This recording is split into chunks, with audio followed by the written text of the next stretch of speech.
You're listening to Sports Call on Tiger 95.9 FM, WTGZ Tuskegee, Auburn. Since 1995, Alabama's sports talk leader, Tiger Communications, proudly presents Sports Call. It's time to join our Sports Call crew as they discuss the latest headlines and happenings around Auburn and the entire sports world. To be part of the show, give us a call at 334-887-3401 locally or toll free at 1-888-9-TIGER-9.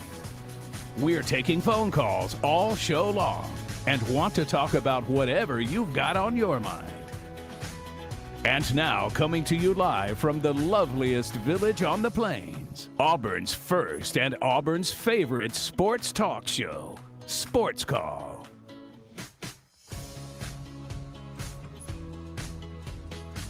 Welcome, Auburn, into the Tuesday edition of Sports Call, live on Tiger 95.9, the Tiger.fm, and the Tiger Communications app, and streaming live on Facebook and YouTube. My name is Ryan Lavoie, the host of the program. Today, I am joined by Tom Peavy and by Brooks Childress for the full 3 hours. Again, on this warm Tuesday afternoon, where, of course, we'll continue to talk all things Auburn football as we get closer and closer to game day. We're getting close to single digits, only 11 days away from Auburn and Baylor inside of the Mercedes-Benz Stadium in Atlanta. So we will talk about Auburn a little bit more today, of course. On that line of thinking, we will be also playing the audio from yesterday, Alex Golish's press conference, talking about a mock game week for the Tigers and the conclusion of fall practice being this past weekend. So we will air that about 4:15 or 4:20 this afternoon. Also in the 5 o'clock hour, we start previewing the conferences. Today we preview the Big 12 as we preview the Power Fours each of the next 4 days, because, again, we have football going on Saturday. So we will get through the Big 12 today. Again, our schedule with that, we'll do the ACC on Wednesday, we'll do the Big 10 on Thursday, and we'll do the SEC on Friday, which, of course, we've talked a lot of SEC ball the last 3 weeks, previewing all the individual teams. But we'll wrap that up into one on Friday. If you want to give us a phone call today to join us on the Sports Call phone line, 334-887-3401 locally, or toll free 1-888-9-TIGER-9. Ryan, Brooks, and Tom with you here this afternoon. Tom Peavy, how's your Tuesday, sir? Just getting started. And started to very sad news with the Pasco and Dolly Parton. For an old guy like me, I'm losing a lot of my 80s icons. And so, that was a rough one to wake up to and hear that news. So, rest in peace, Dolly Parton, and sad time. But other than that, just sitting here watching we got the Little League World Series, we got the Alabama team on as we're watching it, up 1-0 over Washington, the team that beat them in their first game. So, Southeast from Phoenix City still battling around, but a lot of stuff to talk about, ready to get into all of it. And Brooks Childress joins us for the first time this week, the busiest time of year for Brooks Childress. Brooks, how are you today? I am doing fantastic. I just want to start things off by I will not be publicly shamed into changing my attire. So we're still rocking the sweatshirt today. Yeah, so it's only 100 degrees outside. I will not be publicly shamed into changing yet. Shame. Shame. And so I'm doing fantastic. Yeah, busy time of year. Obviously, since the last time I've spoken to on these radio on this show, we went to the East Alabama High School football game of the week number 1. A fun one out in Lochapoka, one of the only, I think the only team in the county that did not get some sort of weather affecting their game, which was thankful. We were very excited about that. That was a fun game between Lochapoka and Lynette, and we're excited for this week of high school football coverage with the Coaches Show tomorrow night and Game of the Week on Friday night over on FM Talk 93.9. And so that was fun Friday, Saturday, and Sunday. I know JJ mentioned it yesterday, but went out and was at the On to Victory card and memorabilia show. And I'll tell you what, I'll speak candidly here. I've never been fully on board and I know a lot of people out there are the same with NIL stuff with the NIL, and I've never been fully on board with the collectives either. And I know Auburn started out with 2 collectives, and then they all like formed into one, which is On to Victory, and it's gotten taken over by the university and whatever. I've never been as big of a, like, oh yeah, they're like, here's this event. I'm like, whatever. This is the first time I was legitimately excited for an event they did. Went there and it was awesome. It was such a fun event. It felt like everybody had fun. All the vendors seemed like they had a great time. Picked up a few things over the weekend, and so that was awesome. And then yesterday, just it was watched a little bit of this Little League World Series. Southeast team, the Alabama team from Phoenix City. Congrats to them for continuing to play on. Another elimination game. They were down big last night, had to fight back and won it in a walk-off. So that was awesome. That was fun to see them, and it's awesome to see another local team out up in Williamsport putting together a good performance, and hopefully they can keep it going here this afternoon with another big win. And hopefully, speaking of wins, hopefully the Braves can get back on the winning track this coming up against the Dodgers. Already getting to that time of year where we're counting the days till the playoffs, it feels like. And a big one starting tonight up in Atlanta. So can't wait for that. It feels like you're counting the days until the Phillies. No. We're not negative. We're not that negative. Playoffs. Braves will make the playoffs. We're not that negative. We're not that negative here. We can be a little negative. We're not that negative. The Braves are still in first place. I'm knocking around my water bottle. The Braves are still in first place. And they're going to keep it. Philadelphia did finally lose last night. Exactly. So we're going to 3.5 game lead for the Braves. Braves are going to keep it. Got the Dodgers in town. Perfect time to start a winning streak. Yeah, I'm doing great, and I hope Ryan's doing great too. Does it change your opinion if it's the perfect time to start a winning streak when Bryce Elder's on the bunk, or try hey, tomorrow, even more perfect. Okay. Even more perfect. Let's it get would Bryce be Elder it would win. be a real win. That's right. I'm doing well today, Brooks. Thank you for asking. Got 9 holes in this morning before it completely obliterated everybody with heat. It's supposed to get down a couple more degrees in the next couple of days, I swear, but not really today. But had a good time doing that. Drank a lot of water since then. Tried a new beverage, the Sprite Chill Strawberry Kiwi. Ooh. I liked it. Thought it was good. Awesome. Both the cherry and the strawberry kiwi Sprite Chills are solid. I need to contemplate and reflect more on how close they challenge real Sprite, but they're in the ballpark. They may be in the dugout, but they're in the ballpark. So I had a good time with that, and we'll have a good time on today's program.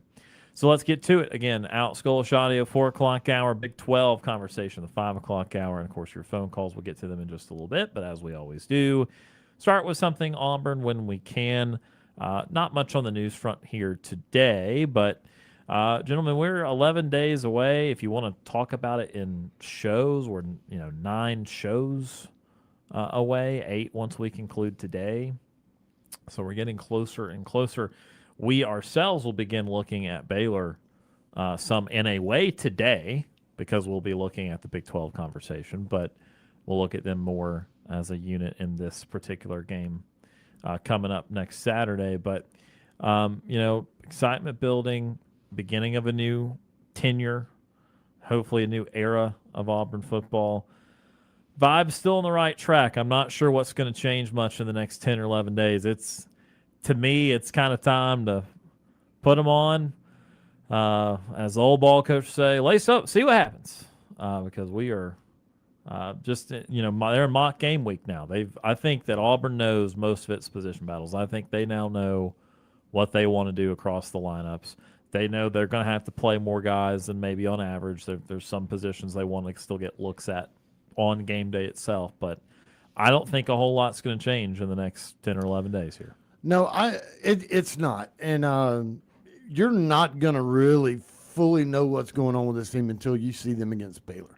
That being said, there are things being said coming out of practice, things that Alex Golish says that make it feel different. And there's things that are being done in practice that make it feel different.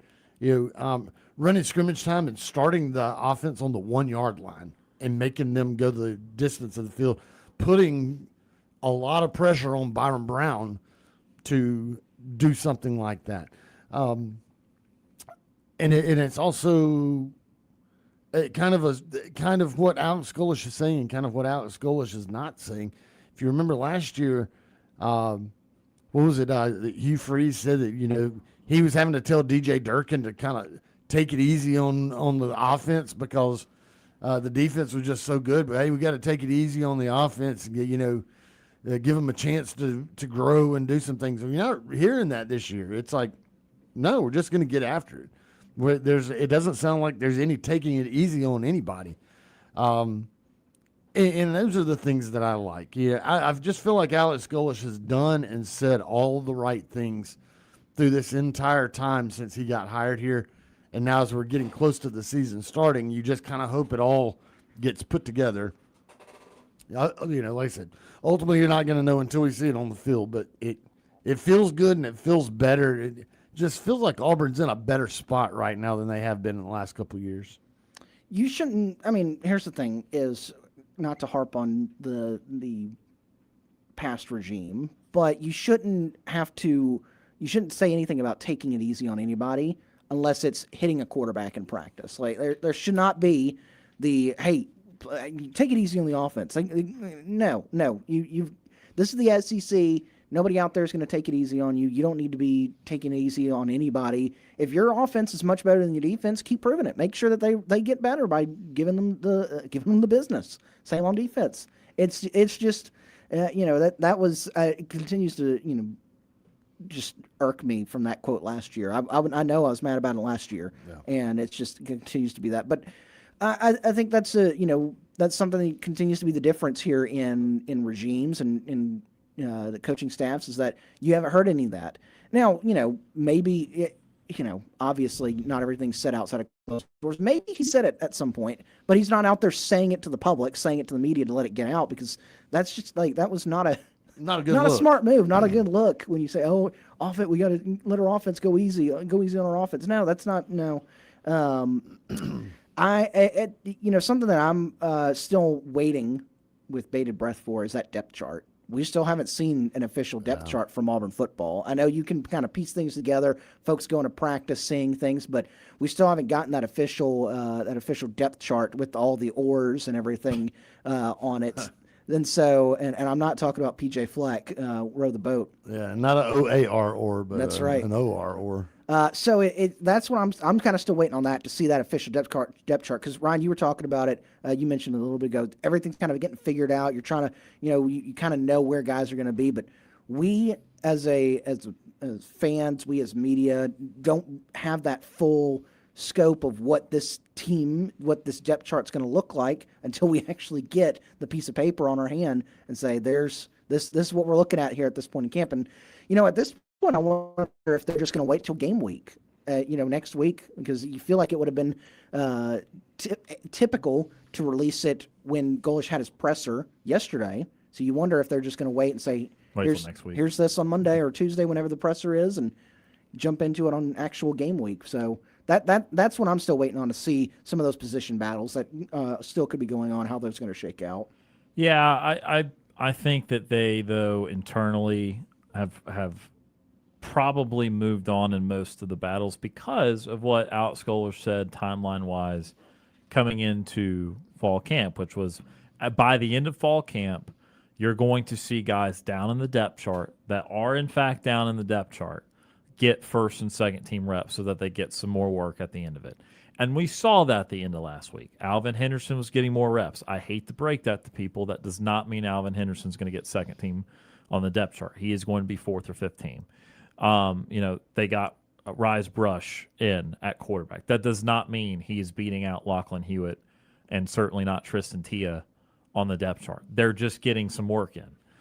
So the analyzation of that last week, is kind of all for naught. That they're just getting those guys reps. So I think that they have an idea of pretty much everything they want to do. Now, a lot of those positions, as we have thoroughly talked about in recent weeks, you're going to see a ton of playing time from multiple guys at multiple positions, okay?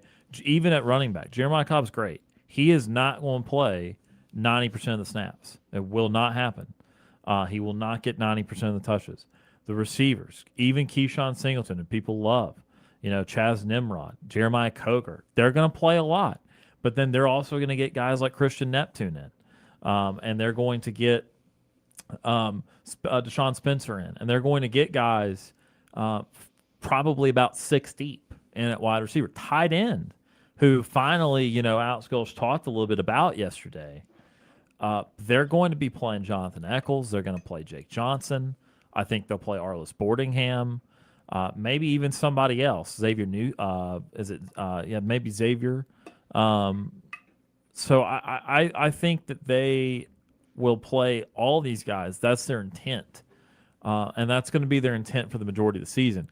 What is not their intent for the majority of the season would be to play more than 5 offensive linemen, Right. which is what reportedly could happen, that they could play 6 or 7 guys. That is not this is who we are. This is we're trying to figure out what we need to do. So if that were to occur, that's something of a completely different conversation. But, again, I think that they, to be fair, when you bring in that many South Florida guys and that sort of thing, especially offensively, I think Alex Gulch deep down probably had a good idea how this depth chart would work out. I think to a degree, when you bring in guys, it's just like in the NFL. There's already I know that these are young kids developing. There's already a group of guys, though, that you're going to be shocked doesn't start. Like, obviously, the second they got Byron Brown signed, they knew he was the starter. They knew Jeremiah Cobb would start, but they also knew they wanted to slot a 2, a 3, a 4 behind him. They knew certain guys under DJ Durkin returning were going to start. And so my point is that I don't think they actually had to determine a ton of the actual starters, or in a way, at certain positions, a ton of the guys that would at least see the field. It's about the volume. Is Jeremiah Cobb out there 60% of the time and the other 2 guys 20% of the time each? Is it 50, 40, 10? Is it 33, 33, 33? Those are the questions you can get into. But they should be of the thought process by now that they're going to, again, they've got all these different things figured out, and they're not doing a whole lot of the extra practice stuff this week. So next week you treat it like they're treating this week like a game week, but next week all obviously becomes game week. I think they've already got most of their plan in place. Let's take our first timeout of the program today. On the other side of this break, we'll get to your phone calls on the Sports Call phone line. This is the Tuesday edition of Sports Call on Tiger 95.9.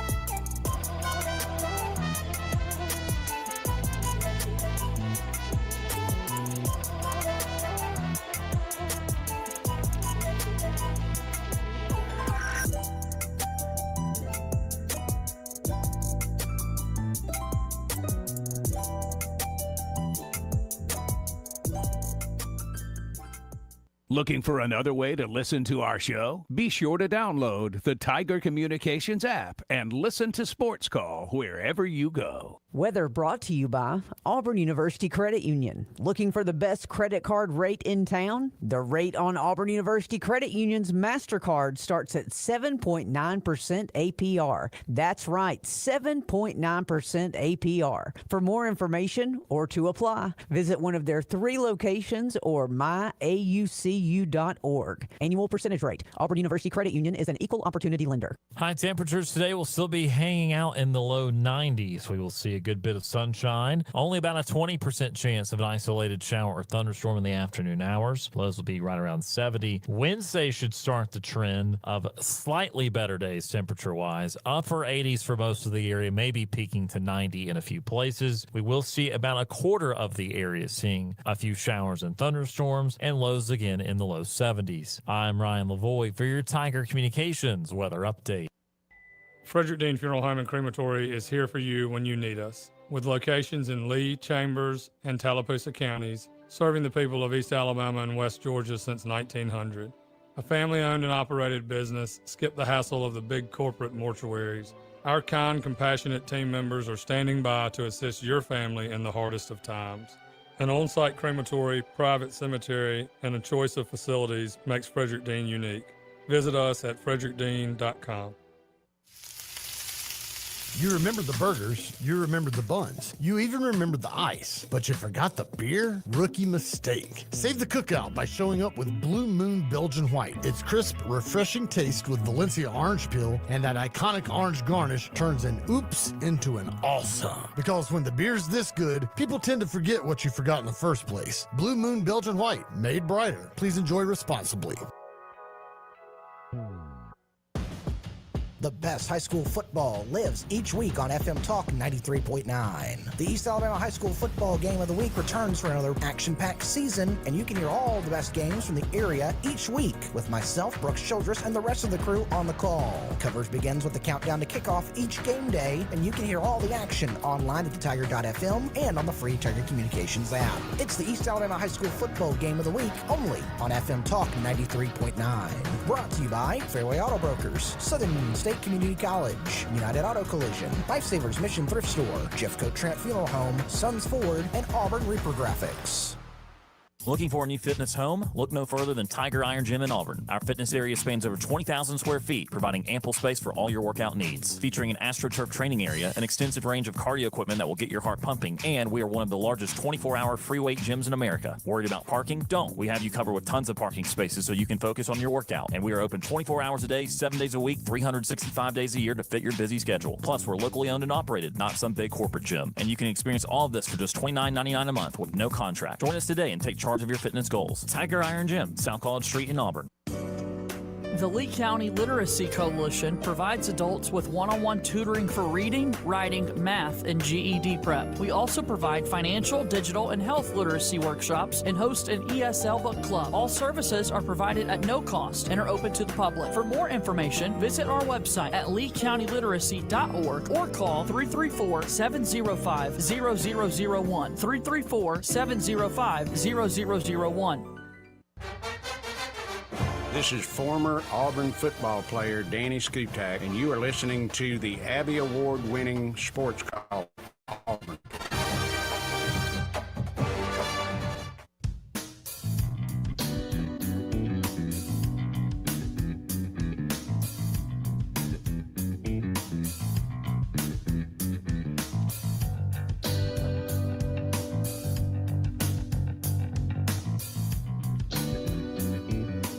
Welcome back. This is the Tuesday edition of Sports Call, Tiger 95.9, the Tiger.fm, and the Tiger Communications app. Ryan, Brooks, and Tom with you here this afternoon as we head to the Sports Call phone line for the first time today, 334-887-3401 locally, or toll-free 1-888-TIGER-9.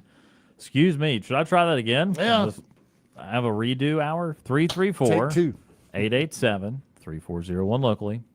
Or toll free, 1-888-9-TIGER-9. First up today, Ward Dam Steve. Retired Ward Dam Steve joins us. Steve, how are you doing today? Well, guys, it's always a great day when you guys allow me to come on ramble. So let's get started. I want to make a brief commentary before going further. I was saddened by hearing the passing of the Dolly Parton today. Not only a great singer and songwriter, but also a great person and philanthropist.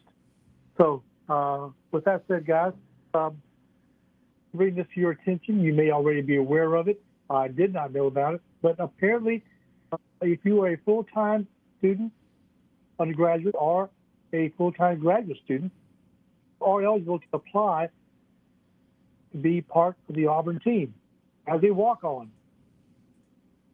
Does that in any way qualify any of you folks? Yeah, no, we were decidedly not in school, so we have passed that point of it. Okay, well, just wise, if you know somebody, you got to do it by the 28th. It costs you $120 because you have to have a physical done, and it's pretty lengthy. But yeah, so you can actually become and try to be a walk-on there. So there you go, guys. for anybody who's listening to the show, you know any friends who are students at Auburn, they can go ahead and do it, but you got to do it by the 28th. Yep, time is ticking.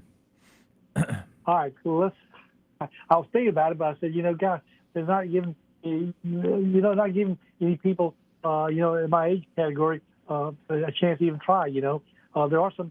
Who was the oldest quarterback to play the Super Bowl? What was his name? Oldest quarterback in the Super Bowl. Yeah, Kirk Warner? No, he was wasn't. it Kurt Warner? I think. No, Brady was I think it might have been 43. him. Brady was 43 when he was in the Super Bowl for the Bucs. But I don't know. No. I don't know. Okay. Well, anyway, I was warming up my arm until I read the details about it. So enough said there. All right. So I saw that Byron Brown is up for a number of award categories. I'm sure you read them right. The Manning Award, Yep. and he's also the United Award, I believe. Yeah, Golden Arm Award, and the David O'Brien. So my question about bringing that up, guys, is this: if Byron Brown was the starting quarterback, say for Georgia, Alabama, Ohio State, I'll just put those top three. Do you think he'd get more with talking heads talking about him than being starting quarterback for Auburn? I mean, I think minimally, but I think it also just be because those teams are expected to win in a meaningful way. And Auburn, even with Byron Brown, is still expected to be around a 6 or 7 win team nationally. So I think that it's more so about where the programs are at and how they're factoring into the national picture. Okay, because I was just wondering about maybe I'm just saying, is there any bias by certain sports, writers and talking heads? Does the program, end up having the person throwing be the quarterback, be the talk of the town, be mentioned as a Heisman candidate? Would he be mentioned Heisman candidate, guys, if he were playing for any of those previously mentioned teams? Well, Steve, the thing is, he has already been mentioned as a dark horse Heisman candidate, even at Auburn. So that talk's already out there. I don't want a dark horse. I mean, he's gonna be a dark horse no matter where, because he's not. I mean, he's no matter where he is going. He's obviously coming to Auburn, but no matter where he went, he was still just going to be the South Florida transfer. A really good quarterback at South Florida with, we don't know how he's going to translate to the bigger stage of college football. So no matter where he went, he was still just going to be the South Florida transfer. And no matter where he went, Arch Manning was still going to be the best quarterback in the SEC. The guy from Ohio State was still going to be the number one Heisman Trophy guy for this year. So I think the fact that they are talking about him at Auburn and even mentioning him in Heisman talks or award talks says a lot about him and a lot about what they think he might be able to do here at Auburn. So, no, I don't think it would have been any different really at all if he had gone somewhere else. Okay, all right, fair enough. Just want to get your thoughts on that. All right, moving on, guys, to speaking with football. How about the owners of the 49ers? Not good. Right? Not good. When I read about it and then I saw more details about it, it almost reminded me of the episode in Seinfeld in which Jason Richardson, I guess, playing George Costanza, was called in by his employer in this episode about apparently having found out that he was having sexual relations in his office with one of the female employees. And George Costanza's character says, was that something that is not allowed? Because, if I'd been told on my hiring, that was not allowed, then it's sort of like, well, the owner of 49ers maybe, should he ask of the NFL owners, is this something that maybe is not permitted? Because if I'd been told earlier, But guys, I'm less concerned about the NFL, what they are going to do. I'd be more concerned about what my wife is going to say about me being found out doing this. But what about the NFL? Should they even address this as something that's a serious penalty for him? What are your thoughts, guys?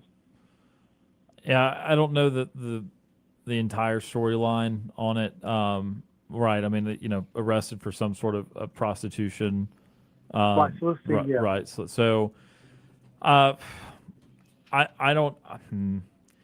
I'm trying to recall the Robert Kraft case because I know Robert Kraft had some stuff at the massage parlors, and I mean it. Yeah, I don't know. I've not really thought about his ability to own the team still or not. I mean, I think that the president is probably that he could still own it, but if he's got jail time, I don't know. That's a very much a league wide decision. I went back and I looked because I had the same question as you did, Ryan, about the Robert Kraft situation. Robert Kraft had the prosecutors drop the solicitation charges that were against Kraft, and so the NFL didn't issue any sort of formal discipline or suspension to him because the charges were dropped. So this is gonna be a new spot to where if the charges get dropped or whatever, then you won't see the NFL probably do anything. But if they go through, that's where we don't know what could happen with the league. Okay. I just also wondered how this got to the attention of the NFL. I'm sure the details will come out. All right. Sticking with some, to be very, very important behavior, it comes from The Athletic. I said, well, what happened here? Callaway Golf apologizes for controversial ad with woman being shoved. I said, that's got my attention. So I went to the actual website about it, and I'm sorry, that's in. Apparently, golf equipment giant Callaway was apologized for approving a controversial ad that showed a man shoving a female professional golfer to the ground. Well, this is not just any man. This ad was produced by Good Golf to promote a driver, and it shows the co-founder, Garrett Clark, it says here, pushing the pro golfer creator Alexis Ostowski to the ground before declaring, "Do not touch my new driver." Well, I saw the ad, guys. I don't know if you've seen it. And it's not just a little shove. I mean, he forcefully shoved him to the ground. And I said, wow, who thought that this was going to be okay as an ad?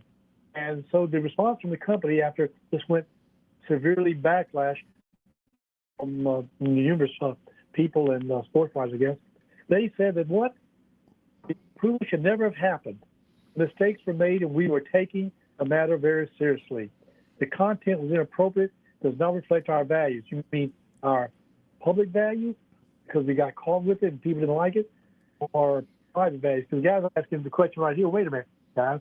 I've asked the company, what had you consider that this was even appropriate to show a female being pushed down for an ad? That's like with you guys. Have you seen the ad? I have. What did you make of it, Ryan? I don't really care, quite frankly. I mean, like, I understand some people are upset about it. I understand they apologize for it. I understand some people have also been upset with them having to apologize for it in the first place. Like, it's advertising. It's obviously not insinuating to do that in real life, as with just about most commercials and most things that you see on TV. So I don't find it. I think it's become a bigger deal than it actually is, quite frankly. Okay, they want to do the ad about their new driver to be, don't touch my new driver. Male. Why would you pick a female to be shoving down? Get some other male character to be the person. Sure, they could have done that. Yeah, they could have done that for sure. But I don't watch things to try to get angry about them usually. So, I think it just gets my attention. Sure, and I know that it did for others too. But I think a lot was being made of it. I don't think it was a great choice by Callaway. And then I think that when you go back after the fact and evaluate it, they obviously will not be doing that again. And it kind of leaves it at that. I think that people get worked up on both sides of the equation there, with those that said they shouldn't have done it in the first place, and those that said they shouldn't have apologized for it. So I just it didn't. Neither side of it really interested me that much.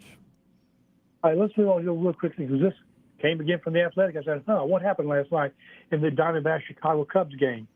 Here's the quote that got my attention.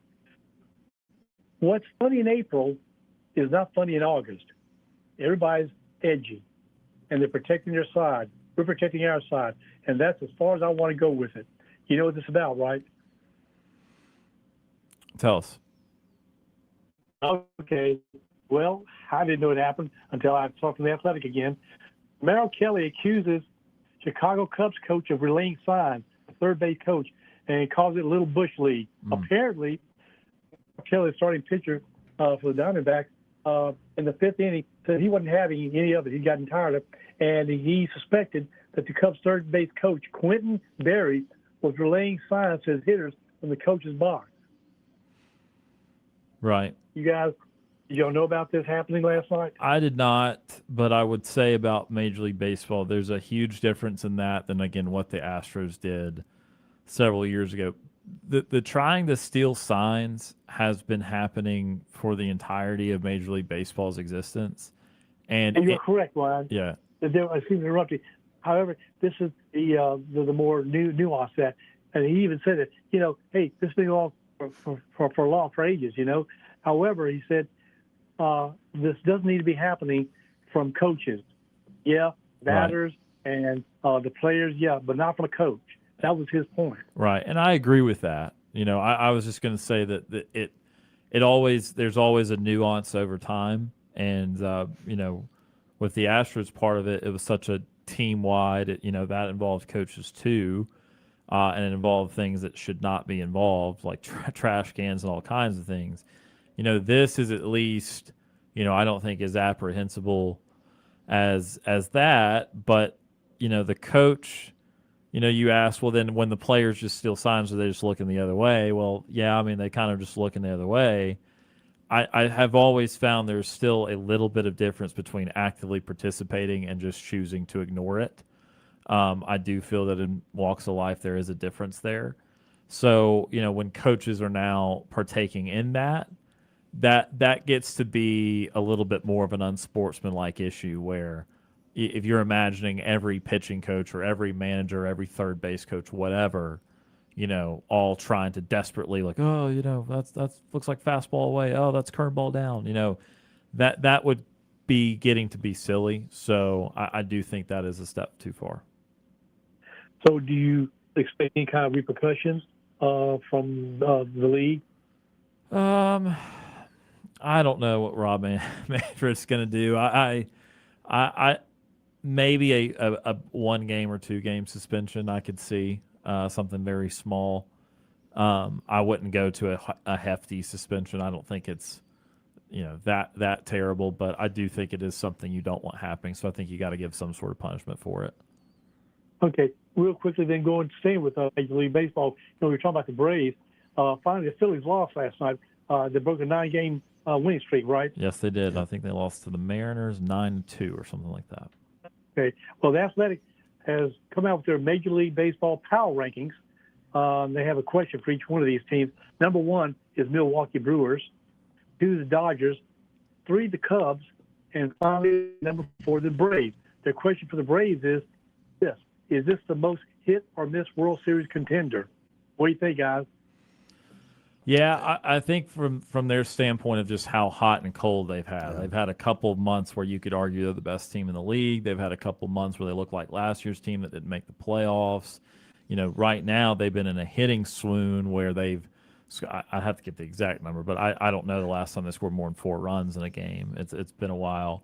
So, I think what they mean there, and this is typical baseball where it's just going to depend on who they are at the end of September as we get into the postseason, because I think the Braves at their best can be the second best team in the National League. I don't know if they can get past the Dodgers. The Braves at their worst won't win a postseason game. So I think you're talking about a team that could go to the NLCS, the championship series, but then they could also be out in the wild card round on a sweep. And according to the Athletic, I guess a website is called FanGraphs. I never heard of them. Mm-hmm. Are you familiar with them? I've a little bit, just a little bit. Well, they said that FanGraphs is giving the second place Phillies their World Series odds over the Braves. What do you think? That's how it would have been to start the year. So, and then you ask yourself, does 130 games and a 3.5 game difference truly alter that if you were entrenched in that? I think, and again, the Phillies are hotter right now. We'll see if that lasts for another month. But, the thing I think about Philly, when they went to the trade deadline, they were a little bit more aggressive than Atlanta was. And that seems to be paying off. It didn't the first couple weeks, and now it is. And so I really like their lineup. I like their experience. They've got a couple of high-end pitchers for sure, Zach Wheeler, Christopher Sanchez. Not gotten the same Aaron Nola the last couple of years. But I think that they I just think that they're probably better set up than the Braves, because the Braves, I just don't know how their rotation projects in the postseason. And you're telling me that they're going to slump offensively? I mean, that's a tough combo. So I think the Braves have to patchwork it a little bit more than Philly, even though Atlanta has been better standings-wise this year. Well, they're playing the Dodgers. How many games got within the 2 or 3? Three, and then they get about a bit of a schedule break. They got some weaker teams after that. What do you give them odds for at least getting 2 out of 3? Only like a 30 or 40% chance to win the series. I would say get one, get out of there, and try to really take advantage of these next couple series, because they're going to have 2 series with Philly in September. So I think they got like San Francisco and maybe Colorado or somebody like weekend. that. Yeah, the next couple series. So they really need to go get about 5 out of those 6.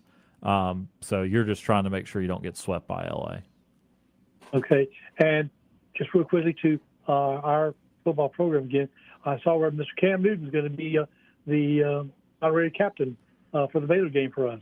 He is indeed. I believe RG3 for Baylor. So couple Baylor. legends of schools there. All right. And then I really like what Alex Golish has decided to do with our former players. I think I read over 280 of them were invited back for a special, get-together reunion, and they apparently really enjoyed getting all from different eras and decades, players getting together, and they said they really appreciated the recognition and the warm invitation. Sure. So I really good to see them do that with the team. And then, unfortunately, on maybe you guys expected, I saw where Eric Smith has decided to leave the team, right, guys? I did see that, yeah. Did you expect it? I can't say I expect any departures at this point in the year, so I did not expect that. All right, guys, thanks for your time. My time is way up, so have a safe afternoon and evening, and until next time, Warrior guys. Warrior Steve, appreciate it. That is retired Ward MC joining us on the Sports Call phone line. Yeah, we didn't mention that, but Derek Smith not on the team anymore, was not going to factor in playing time. He is he younger or older? Younger or older brother of Jared Smith? I can't remember. Younger, Well, I can't. I want to say older, but I don't know. Jared's a sophomore, so I thought Eric had been here for a little bit. Maybe not. Derek, yeah. Or Derek, yeah. Yeah, I can't remember. It's a year either way. I think he's his brother. What What'd you say his brother's name was? Jared. Jared. The defensive end that's looking at the wrong one. Be the starter. Yeah, going to be very important what they do this year. He's looking at the wrong player. I got you.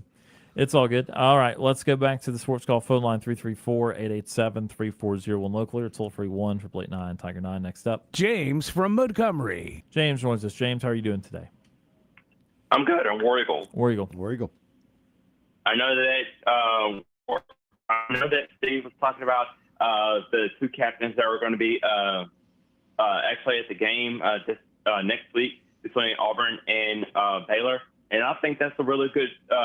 I think that's going to be a really good matchup, actually, to see Cam Newton and Robert Griffin III from Baylor. I think that's going to be a great matchup between these 2 schools, and I'm all for it. So I'm going to be locking down this game and seeing who's going to actually come out on top. Yeah, obviously Cam with his historic 2010 season, Robert Griffin III with his Heisman Trophy season. So, yeah, definitely had great impacts at Auburn and Baylor, respectively. Yes, that's all, because, from that 2010 season that Cam actually had, that's one of the best seasons that will ever be etched in stone, and it will actually go down as one of the best years of Cam Newton being one of the greatest quarterbacks at Auburn as well. And I'm just going to see if we're going to actually make it to a college football playoff this year. as well. So I'm just going to keep my hopes alive for us this coming up football season as well. Yeah, certainly we value that Cam year. It was an unbelievable year, one of the best years of the history of the sport. And, yeah, we'll be excited to see him in Atlanta, and hopefully Auburn can get in the win column to start the season. Yes, that's all. And then for the preseason, for preseason number 3 of the NFL, I'm actually going to see how my Dallas Cowboys are actually going to do, because I know this one is going to be a little tension, because I know the Cowboys we're actually playing against the New Orleans Saints, so I don't want to say anything too bad about Trayvon Reed's team, because I know he's a huge Saints fan. So, I mean, with my Cowboys playing against the Saints, I think this is going to be a friendly, a good rivalry between us as well, and maybe seeing if who's going to come out on top with the win as well. Yeah, I think he's going to be busy at Southern Cal this season, so I don't think he'll worry too much about that one. Last preseason game, and then we'll get to the regular season a couple weeks after. We're excited about it.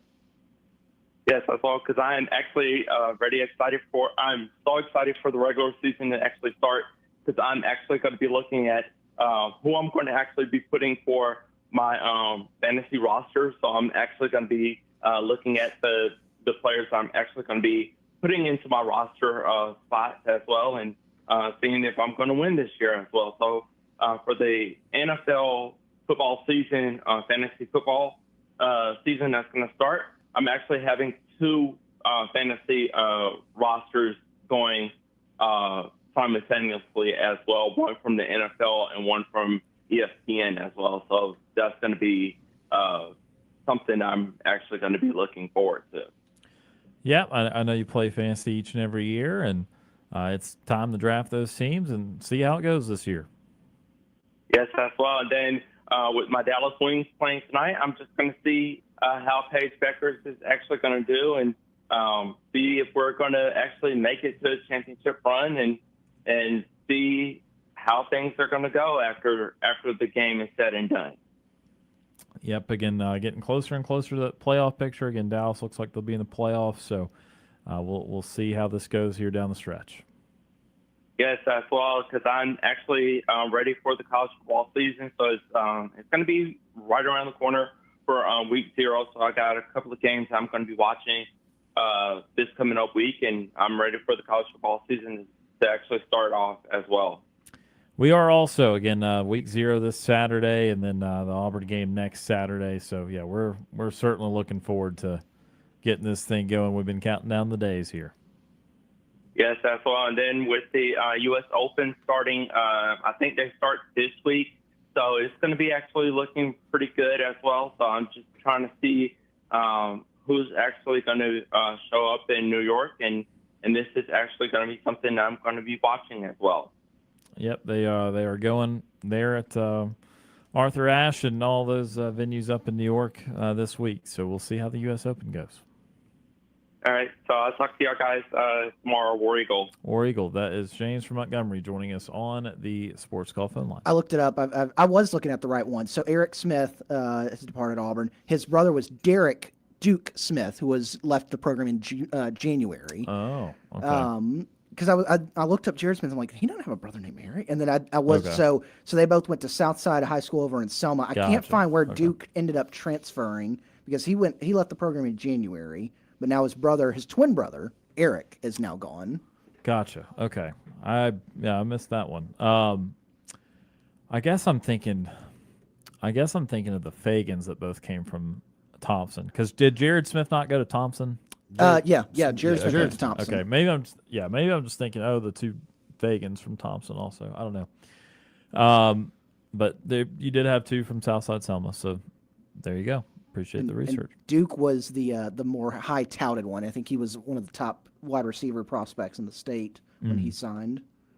I gotcha. And I still can't find where he ended up going. So Yeah. that'll have to be in-depth research. Yeah, that's again, not to go on for a spiel. I only have 30 seconds, so a very brief spiel. That's why I don't get too enamored with the high school recruiting, because then you're going to have names juggling around in the brain, and then you're going to have no idea where half of them end up. So Obviously, it's a little bit different when they make it to campus and they do actually get on the field and play a little bit. But there's a whole lot of things juggle around the recruiting mind if you want to lock in on that. The people that do that, again, it's an impressive talent because that's a lot of people to talk to, a lot of people to keep up with. A lot of relationships to keep up with. A ton of relationships, man. I just can't be that friendly all the time. I just don't have that in me. I can't do it. So those people do some good work with the recruiting side of it. I'm just not built that way.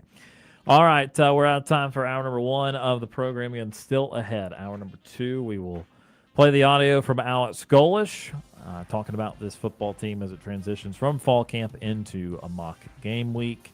And in the 5 o'clock hour today, going to talk Big 12. We'll preview that conference, tell you who to watch out for, and the first Power 4 conference of our previews. This is the Tuesday edition of Sports Call on Tiger 95.9.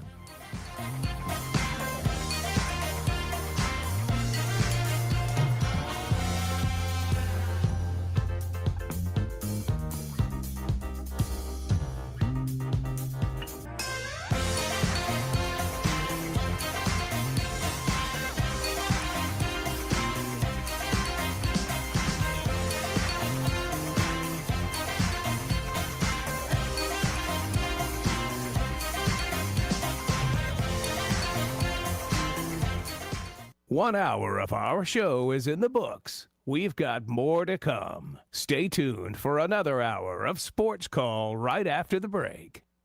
From the very beginning in 1907, Auburn Bank's mission has been to promote our community, see businesses flourish, and improve the livelihoods of local citizens. We have operated a simple and straightforward business model built on a foundation of sound business decisions and a caring response. Our local team stands ready to discuss your financial needs and goals. Auburn Bank, champions of you. Member FDIC. Online at auburnbank.com.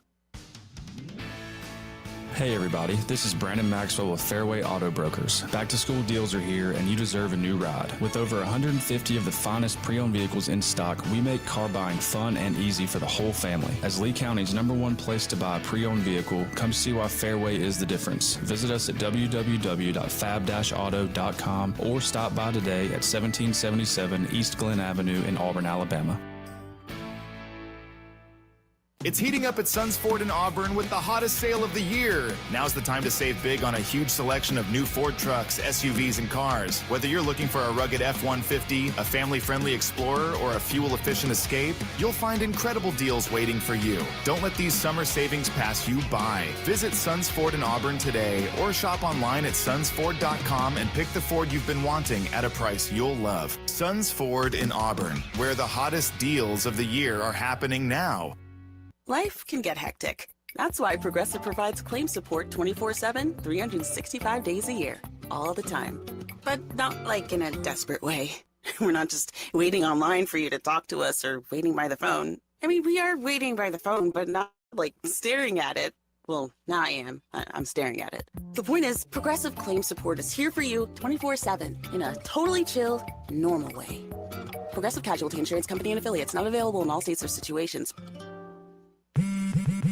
Straight Talk Wireless presents Pickup Truck Wisdom. If you're only good to your new friends, you're not going to have any old ones. Straight Talk gets it. That's why new and existing customers get free 5G phones on Verizon's 5G network. Pretty simple, really. You keep good people by being good people. Find us at straighttalk.com and Walmart. Straight Talk Wireless. Straightforward. Always. Taxes and fees apply. Plan purchase required for free phone offers. Copyright 2026 Verizon.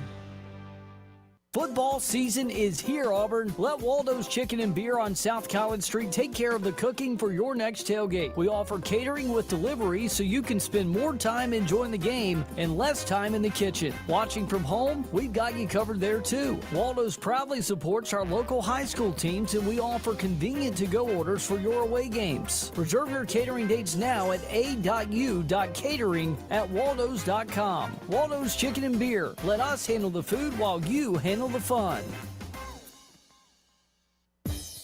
Looking for great deals while supporting a great cause? Visit Lifesavers Mission Thrift Store, conveniently located on East University behind Zaxby's. We're open Tuesday through Saturday from 10 until 5 with a huge selection of furniture, clothing for the whole family, books, home decor, and so much more. Have items to donate? We'll gladly accept donations at the back of the store from 10 until 4. Shop, donate, and make a difference at Lifesavers Mission Thrift Store, where every purchase helps change lives.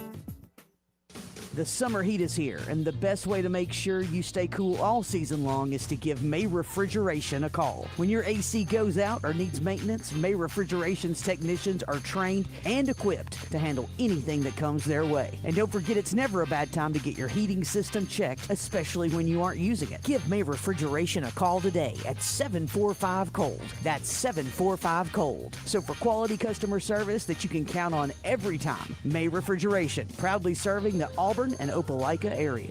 TK's Convenience Stores, your gotta-have headquarters. You know, those things you just gotta have, but don't have time to waste in one of those huge pack stores. Nope, at TK's, we have your gotta-have items with no hassle, along with great customer service, high-quality items, and clean stores. So whether you need a six-pack of your favorite beverage, milk, gasoline, or some cash from the ATM, TK's has it just minutes from you. TK's Convenience Stores, now with 17 locations to better serve you. Always there when you need us. When it comes to important money matters, you matter most. At Mid-South Bank, we're a place for you to put your loyalty and trust. That's why we offer products and services to make your banking chores easy and convenient for both your business and your personal needs. Come in today at 519 East Glen Avenue or visit bankmidsouth.com to find out what the friendliest, most helpful bank in town can do for you. Equal housing lender, member FDIC. This fall, tune into savings at Jimmy's Car Stereo. With crisp autumn air and cozy drives ahead, make your rides even better with our top-of-the-line car stereos and accessories. From boom and bass to crystal clear sound, Jimmy's has the perfect upgrade to make your vehicle the ultimate fall soundtrack. Plus, make sure your football tailgate playlist is the best sounding on the plains with a new system from Jimmy's. Visit Jimmy's Car Stereo today at 908 Opelika Road in Auburn or online at jimmyscarstereo.com. Jimmy's Car Stereo, serving the community for over 30 years. The summer heat is here, and the best way to make sure you stay cool all season long is to give May Refrigeration a call. When your AC goes out or needs maintenance, May Refrigeration's technicians are trained and equipped to handle anything that comes their way. And don't forget, it's never a bad time to get your heating system checked, especially when you aren't using it. Give May Refrigeration a call today at 745-COLD. That's 745-COLD. So for quality customer service that you can count on every time, May Refrigeration, proudly serving the Auburn and Opelika area. You're listening to Sports Call on Tiger 95.9 FM, WTGZ Tuskegee, Auburn. Now, it's time for your Atlanta Braves morning update, presented by Tidal Wave Auto Spa. Get clean car happy at any of the 250-plus Tidal Wave Auto Spa locations today. The Braves are back at home. I'm Barrett Sallee, and this is your Braves Radio Network morning update. Tidal Wave Auto Spa is the official car wash of the Atlanta Braves and your go-to car wash destination all season long. Visit TidalWaveAutoSpa.com to find a location nearest you. Well, the Braves finished off the four-city road trip in style as they topped the Brewers 4-2 in the Little League Classic in Williamsport, Pennsylvania. Michael Harris II stayed hot with a home run in the 8th inning. That was critical as the Braves finally get a win over the Brewers. Day off yesterday, man, they needed it. A big series against the Dodgers. NL West leading Dodgers starts tonight at Truist Park. Tyler Glasnow scheduled to go for the Dodgers. He's 3-0, has a 2.72 ERA, 13 walks and 49 strikeouts this year. Bryce Elder will get the ball for the Braves. He's 8-7, has a 3.92 ERA, 46 walks and 113 strikeouts. For leadoff show at 6:05 Central and first pitch between the Braves and the Dodgers, 7:15 Eastern, 6:15 Central Time across the street at Truist Park. And you can hear all of it on the Atlanta Braves Radio Network.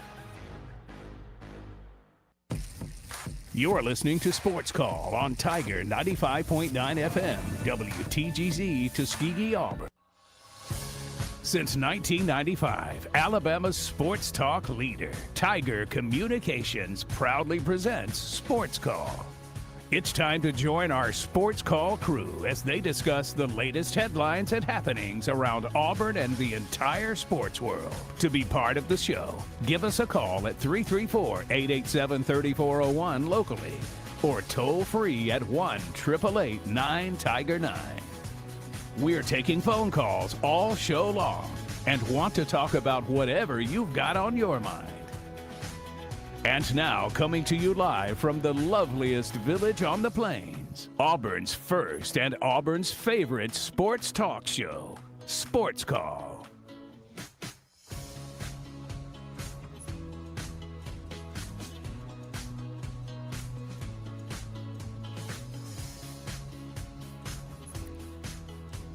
Second hour of Sports Call starting right now. Tiger 95.9, the Tiger.fm, the Tiger Communications app, and streaming live on Facebook and YouTube at Sports Call Auburn. Ryan Lavoie, Tom Peavy, Brooks Childress with you here this afternoon.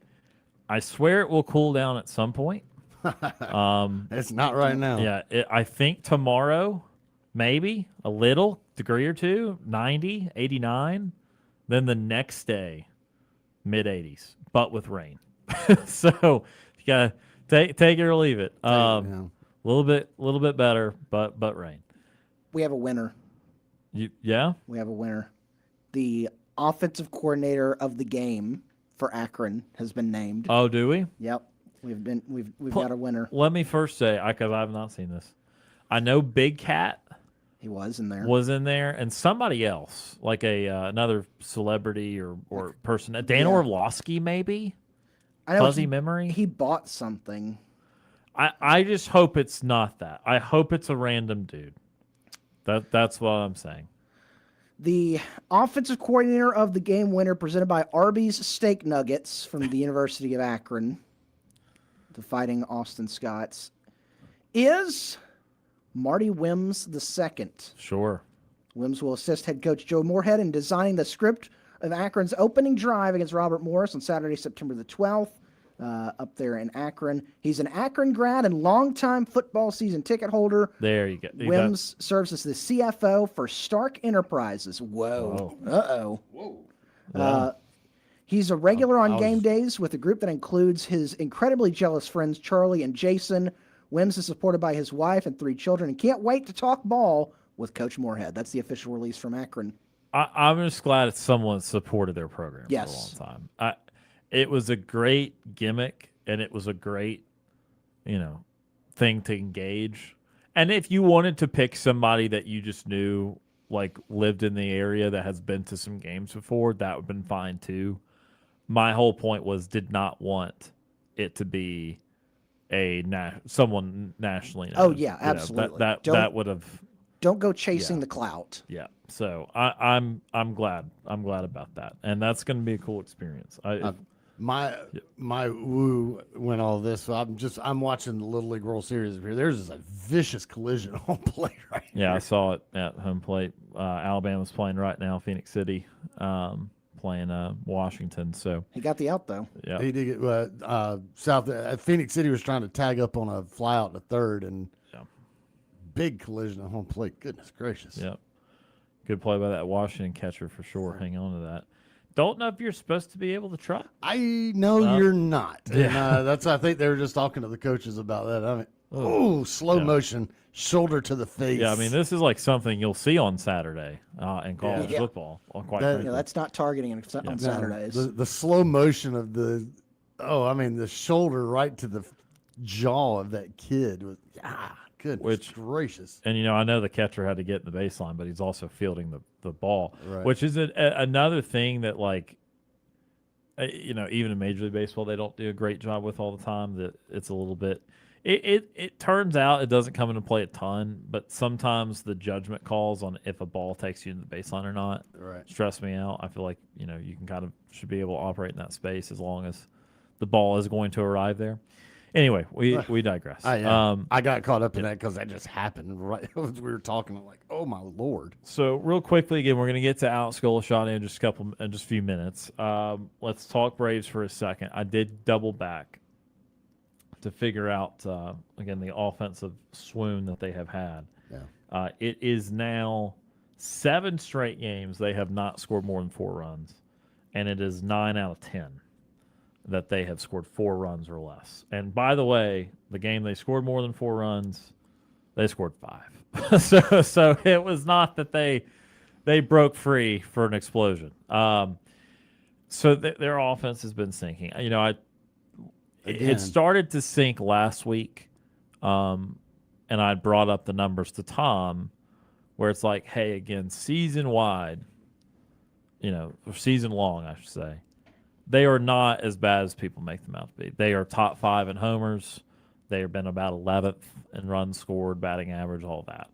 Not a great offense, but a good one statistically. The problem is if they keep doing this at this time of year, that's when it becomes indefensible, because you know that they're better than what they're putting on the last 2 weeks. And if it costs you the division, if you don't hit in the playoffs, that's when you're validated for saying Tim Hires shouldn't have been the hitting coach anymore, because it's one thing to hit in July. It's another to hit when it actually matters. Yeah, that's just it. It's not sustainable to just not be scoring runs the way they. Hey, guess what? You got to score runs to win baseball games, and only somehow scraping by with 4. It's just that's not going to get it done. And especially when you have the hot hitting Phillies nipping at your heels like that. And I mean, you look at their lineup.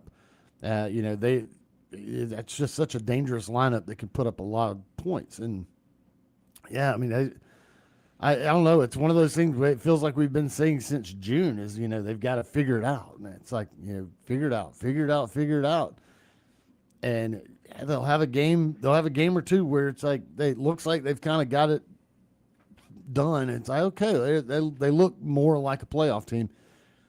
And then they just go into these slumps where, you know, you might have one guy that's doing okay. You know, in the Little League Classic, you know, nobody was really hitting. Michael Harris had the home run that was big for him to get a win, but just not hitting the ball well at all. Your pitching is okay. You've actually gotten some pretty decent outings from some guys that have been getting rocked, and they've given you some good outings. But goodness gracious, you just can't hit the ball, not consistently enough to be a deep run playoff team anyway. And you know what's also frustrating is, you know, just like the Braves, the Phillies have gone on some losing times too. Like there's been times this year where you say, oh, the Phillies haven't been able to put it together, and yet you still as you said, Ryan, you know what this team's capable of. You saw it earlier in the season. You know what types of numbers they're capable of putting up, and it's just, you know, you're hitting these slumps, and you're hitting these ill-timed offensive woes, and you just can't continue to keep that distance. I mean, you can't. You give your main competitor, the Phillies, chances to get back in, and as you said, Tom, they're a team that they've got star talent, they've got the bats, they've got the pitching to be able to take advantage of some of that and be able to put things together and go on runs as well. If you know, this is going to be very important. This last month, obviously, a little over a month now, is going to be very, very important. Obviously, getting to the playoffs, trying to win the division. But you know, as you said, Ryan, is if they can, even if they do make the postseason, all right. Let's say their offensive numbers don't go back up. Do you then you then have to ask the question going into the offseason after year one of Charlie Weiss, not Charlie Weiss, Walt Weiss. Very different I'd team. love for Charlie Weiss to be. Very different team of Charlie Weiss as the head coach. But Walt Weiss, after year one of Walt Weiss, are you already going and making those changes to a coaching staff? You don't really want to do that on the first year of a head coach, but you know, because at that point you're saying, well, we got it wrong. You know, we got it wrong the first time. Yeah, it puts some understated pressure on Weiss too. Exactly. You know? And you already have, and I'll tell you this, I don't, you know, I'm not in this camp of, and I've said it every single time, I'm not in this camp of calling for jobs and saying they don't, you know, we need to make a change. But if you already put that doubt in the Weiss and the Walt Weiss hire, there's already people that are in Braves country that are complaining about Alex Anthopoulos and some of the lacks of moves that he's made at different, you know, trade deadlines and stuff. And so it's, you know, that puts the pressure on not just Weiss, but it puts the pressure on the front office saying, did you make this move? Is this the right move we should have made? And, It's just it throws a lot of stuff and starts throwing a lot of stuff back into orbit in the offseason that you don't really want to, and especially an offseason where you don't even know if you're going to play baseball next year. Thanks, Major League Baseball. Thanks, Rob Manfred. Yeah. But it's just the Braves are getting to an important time of year where you've got to turn those offense numbers around going to the playoffs, not just because you want to make a deep run into the playoffs, but you need to make, it's you know what this team is capable of, and you know what, you've made these decisions, coaching staff wise and everything. And now, you don't want to have to admit, obviously you don't have to admit you're wrong and go back on it and try to go into an off season that's already got a lot of stuff that could be questioning around the Major League Baseball game, and having to go and hire a coach because you never know what can happen next year. Yeah. The thing is, though, at least with hires, it's like, yes, he was already a problem, the staff before, but then it is Walt Weiss's decision to put him back on this staff, So, I mean, like, you do have to have some, culpability there, I guess. To, again, reaffirm it, they are 11th in batting average. They are 8th in runs scored. They have dropped a couple spots to 7th in home runs, but you're still looking at a predominantly top 10 offense. They're 4th in team ERA this year. So you're doing both things for the totality of the season well. But yeah, the last 2 weeks have been rough. And, it's also too the performance level compared to what was expected from the lineup, right? And you go down each player's. And to be fair, other than Austin Riley and then the ghost of Ha-Seong Kim, I think everyone has generally done about their normal or better. Acuna's weird to evaluate because he's been so banged up. Ozzy's had a good year. Michael Harris has had a great year. Matt Olson's had a great year. Yeah. Mauricio Dubon's had a very good year. So there are success stories, and that's why, again, the offense and Drake Baldwin, he's had good development. He's had a good year. So hires is, dare I say, he's Gabe Gross-like. If I'm trying to make an Auburn comparison, where there's stuff I can point to that is positive, but it's going to turn out negative in the important moments, and it's going to fall just short of being to where everyone could agree it's pretty good. I think that might be where he's at. And if they continue to stay there, again, they're asking for trouble when it comes to the postseason. They just will be. All right, let's take our first time out here of the 4 o'clock hour. When we come back, we're going to play you that audio from Alex Golish yesterday as we get into a mock game week. It's almost time, folks. 11 days till Auburn and Baylor in Atlanta. So we will talk a little bit, or we'll play that audio from Alex Golish here coming up next. This is the Tuesday edition of Sports Call on Tiger 95.9.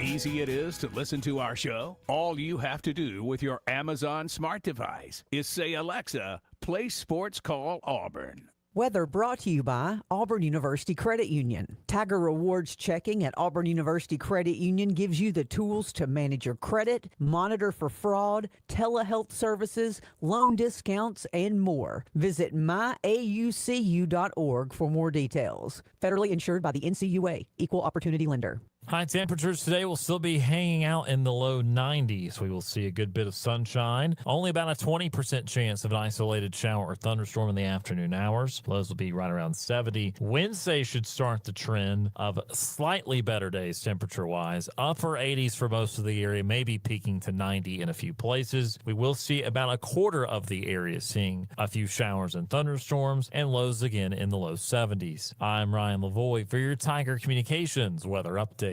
On Saturdays, we all wear orange and blue. But every day, Auburn University Credit Union is proud to serve the people who make this community strong. Whether you're opening your first account, buying your first car, planning for your future, or growing your business, we're here for every chapter, because at Auburn University Credit Union, you're more than a customer. You're a member. You're an owner. Your family. Auburn University Credit Union. Rooted in Auburn. Committed to you. To learn more, visit myaucu.org. Federally insured by NCUA. Equal Opportunity Lender. NMLS number 530633. Every day we power homes and businesses in our communities, but we also power something else. Bright futures for our youth. We visit classrooms to speak on topics ranging from career opportunities to leadership skills. And we help make college possible by providing scholarships to deserving students. Bright futures are ahead, and we help make it happen. Brought to you by Tallapoosa River Electric Cooperative.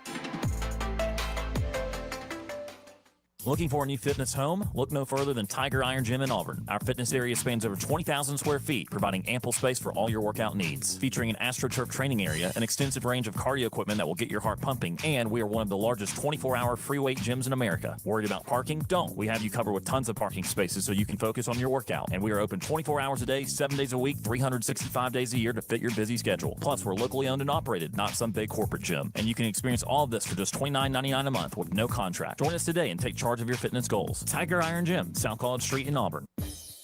Looking for great deals while supporting a great cause? Visit Lifesavers Mission Thrift Store, conveniently located on East University behind Zaxby's. We're open Tuesday through Saturday from 10 until 5 with a huge selection of furniture, clothing for the whole family, books, home decor, and so much more. Have items to donate? We'll gladly accept donations at the back of the store from 10 until 4. Shop, donate, and make a difference at Lifesavers Mission Thrift Store, where every purchase helps change lives.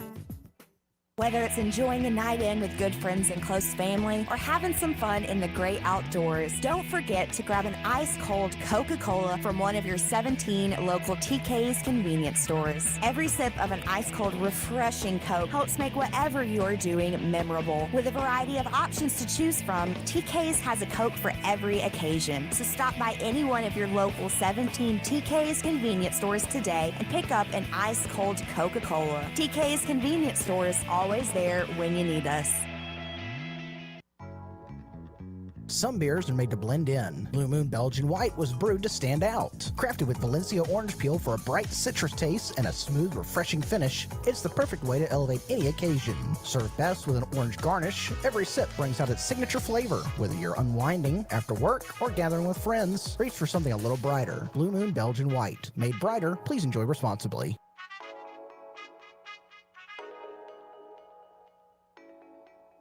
Looking to put the cherry on top of the perfect meal? Honey Baked Ham in Opelika has you covered, with desserts that are almost too good to share. From our rich cinnamon and blueberry coffee cakes to southern pecan, apple caramel walnut, and more, our pies are pure comfort in every bite. And if cakes are your thing, we've got coconut, triple chocolate, and of course, a classic red velvet that'll make you wish every day was dessert day. There's no better way to finish your meal than with a sweet treat from Honey Baked Ham. Come get yours today, located at 1451 Gateway Drive in Opelika. This is Philip Liley, former Auburn Tigers football assistant coach for the 2010 National Championship team, and you are listening to Sports Call.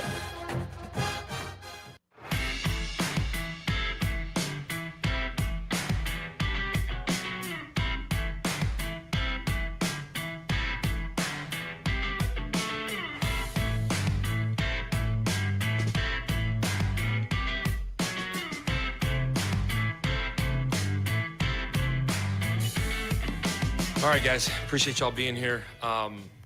We wrapped up camp Saturday night. Cool day on Saturday. We had close to 300 former players here, had our family picnic, so it was good to see so many of our guys' families here.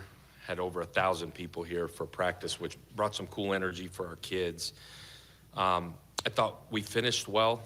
I'm not big on necessarily given praise, but I thought it was really intentional. Those last couple of days of fall camp can sometimes feel like the end of fall camp. We challenged our guys and they responded. We had a long, hard go at it Saturday. I think they were as intentional as they had been on Saturday. which was good to see. And now we got to grow from that this week as we go in. We left Saturday relatively healthy. Nothing new really health-wise to update from what we talked about at the scrimmage. And that's a credit to a lot of people, but we're happy with how we came out health-wise. Turned our attention to Baylor starting yesterday, going into this mock week. The biggest thing for us, especially year one, it's the first time for everybody. It's the first time for the players, first time for our coaches, first time for our staff. So a lot of teaching on how we want it, what we want, collectively, what I expect, both from the players' perspective and from the kids, and from our staff. So a lot of teaching yesterday, a lot of teaching today, again, going through how it needs to look. Biggest thing for our kids, the challenge, and we talked about it this morning extensively in our first team meeting of the week, is just the focus piece, the ability to eliminate distractions, the ability to lock in. I talked about maturity and where we are. That's my concern right now, is just truly, I don't doubt these guys will go play ball and will go play hard, but the ability to limit distractions. And if we can handle that, I feel pretty good with where we're at. Biggest thing for us this week, and I talked to the guys literally, how do we win this week? The ability to get ahead. If we look at it as, man, it's an extra week, I think sometimes you can neglect some things that are critically important. We're treating Saturday as if we're playing. We'll finish the week with a mock game, and work a lot of situational stuff, work a lot of substitution stuff, work a lot of coming off the sideline, just continue kind of where we left off in that last scrimmage. But for our guys to use this week as it is a normal week and perfect their process. It's different, it's unique. You're going from practicing 6 times in a week to practicing really 2 hard on the field practices. So the ability to get their legs back, the ability to get healthy here this week, but for them to be able to operate, and us as coaches as well. Like I said, so much teaching going on, but what does that really look like? What does a game week look like? What does prep at an elite level look like? And that started yesterday. So I'm excited with where we are. There's a lot of teaching from my end this whole week. That way we get to next week and we can essentially circle back on our process, make sure we're where we need to be. Baylor also has the week, so there's no real advantage unless we take it and run with it like we need to, and then hopefully prepare harder than them. Outside of that, we'll start game week next week with an event called Victory Day Sunday night. We started this a couple years ago at the last place, where we're going to have right around 50 young men and women that all have disabilities on different levels that are going to come in and spend the day with our players. We'll finish the day over at the stadium with some cool stuff. Our band's involved, our cheerleaders are involved, and I'm grateful for our campus partners for partnering with us to get the week started off the right way, and it'll be a fun event Sunday night for those kids, and honestly just as much for our players and our staff. So that's where we are. I'll take questions. Where did the mock game week kind of idea come from? Do you remember where you kind of maybe first picked that up to begin with, and how important is it to leave no detail unchecked as you get ready for game week? Yeah, I think the mock game week piece has been going on for a long time. I go back to, there's so many different ways we've done this thing. I remember 2008, Oklahoma State, and it didn't look like what Mike Gundy wanted it to look like. We ended up running 110s. So I kind of thought at that point, man, I don't know, maybe we just tell them what to do ahead of time and then we don't have to do all that. Honestly, it's a dress rehearsal of a week. I've stressed to our guys that it needs to look like a normal week and figure out, everything from when am I watching film on my own? When am I watching film with the coaches? When do I take a nap in the middle of the day if I'm a nap guy? Like, everything. You want it to be ironed out. The worst thing I think you can do from a player perspective is just have inconsistency. On one week it looks like this, the next week it looks like this, and then I can't quite, I mean, we put all that together into what your process looks like, and then you wonder, man, why am I performing at a certain level one week and not the next? And so the challenge to the players is, man, like make it feel as normal as you can, and we will do the same in terms of how we practice. For the coaches, especially in year one, what does a prep week really look like? And we're morning practice, you're up against it a little bit. You know, like this morning we're on the field, and that means last night was a long night to get ready for what we got to get ready for this morning, and then same thing into tomorrow, into Wednesday. For a lot of guys, they've not done that. So you're losing, compared to an afternoon practice team, half a day of prep. And so what does that really look like? So honestly, like I bounce back and forth between the offense and defense all morning of, man, are we where we need to be? Like listen, 5 o'clock tonight, like we're rolling. So let's make sure we're right.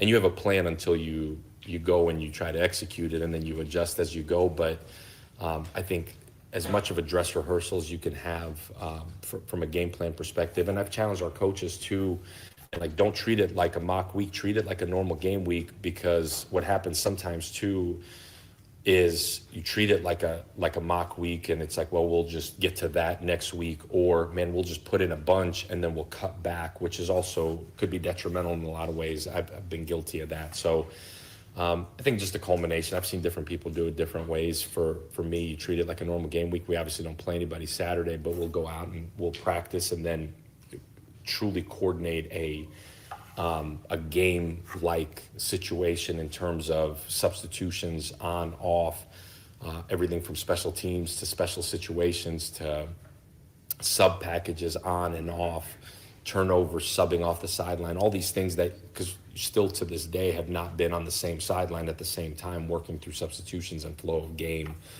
So we need it. We need it as a staff. I think as you get further and further into a program, you probably need that less and less, but we need it as a staff. Purely communication, offense to defense to special teams, all of it. Coach Michael Giddens, War Report, Auburn.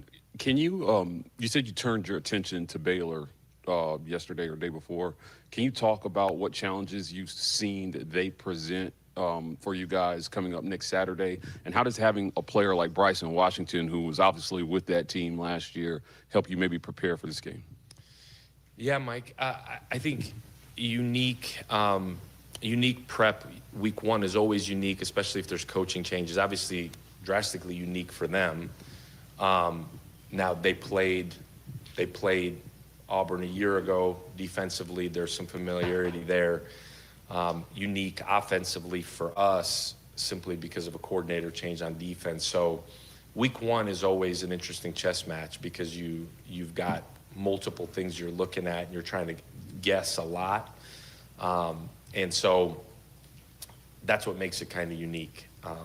So you take this extra week, which sometimes, again, could be detrimental, because now you're just digging deeper and deeper, which could either mean you're going to be more detailed, or it can mean that you're just going down rabbit holes that don't exist. But we've looked at every bit of information you can to try to narrow down exactly what it's going to look like. And the challenges these guys present, new quarterback, was in this league at his best, as good of a quarterback as there is in the country. And that's what we're preparing for defensively.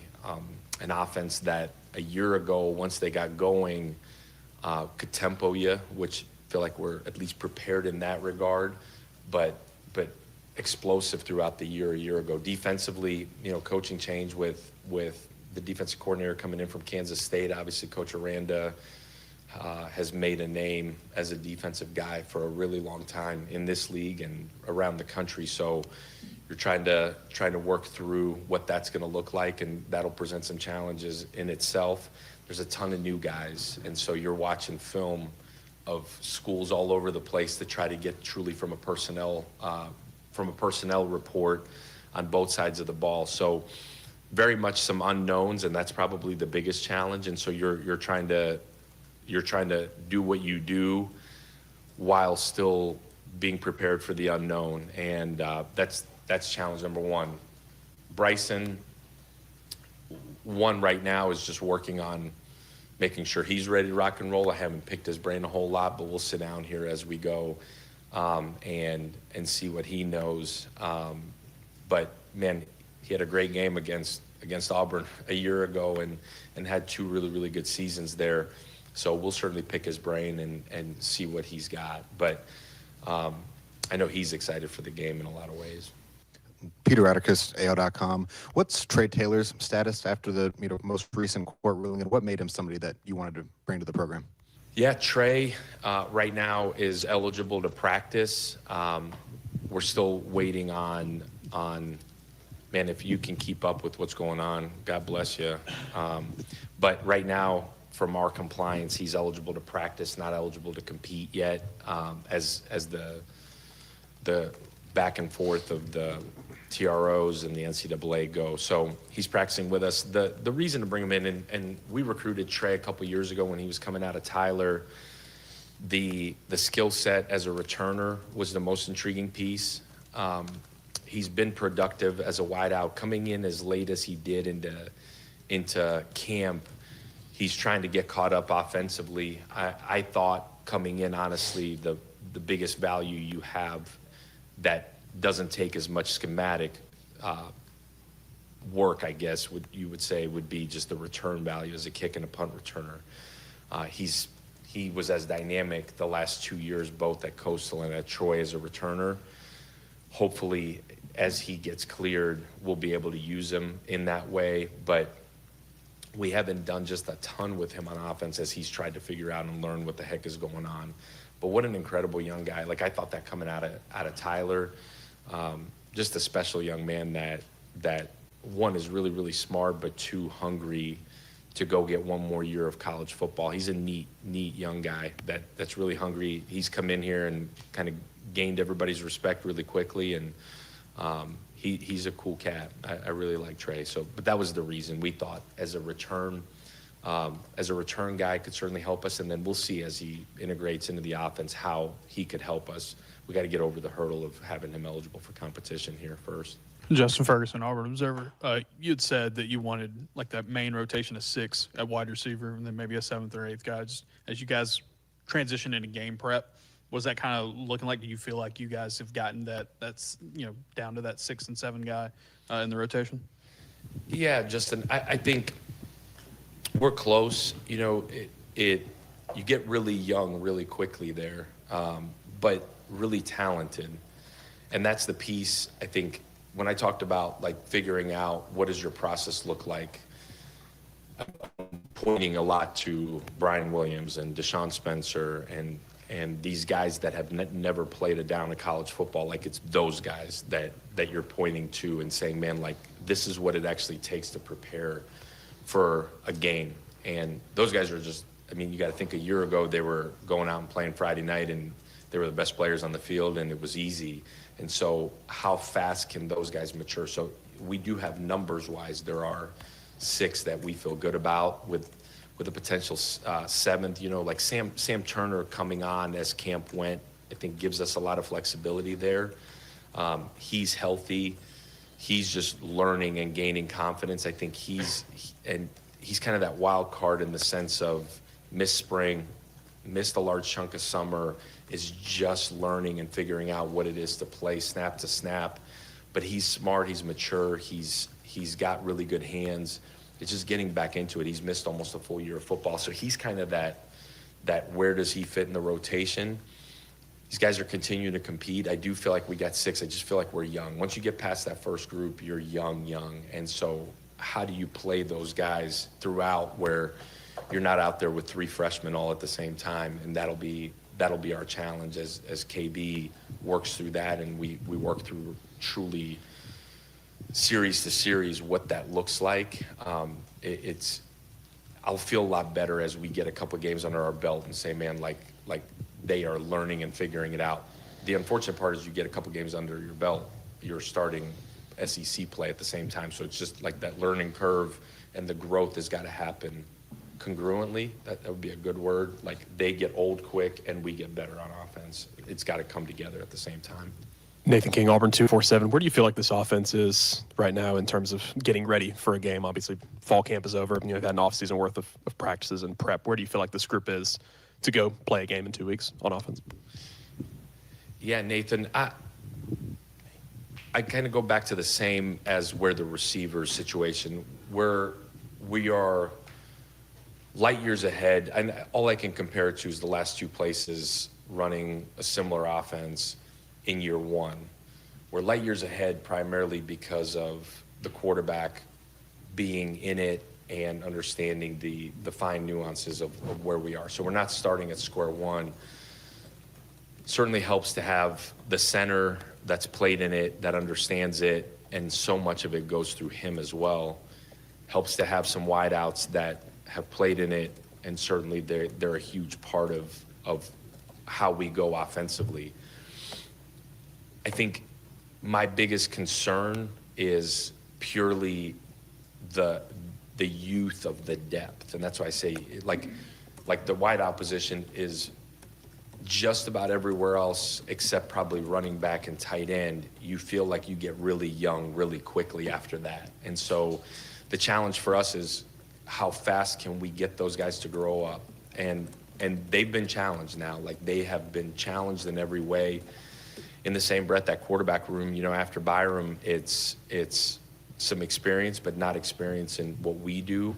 So we're trying to accelerate the growth as fast as we can, but I feel young. So if it's just 11-on-11 ball, I feel like we're light years ahead. Once you start subbing out a little bit, which inevitably you do, you start feeling really young, and that'll be the challenge for us is can we get those young guys to grow up really quickly.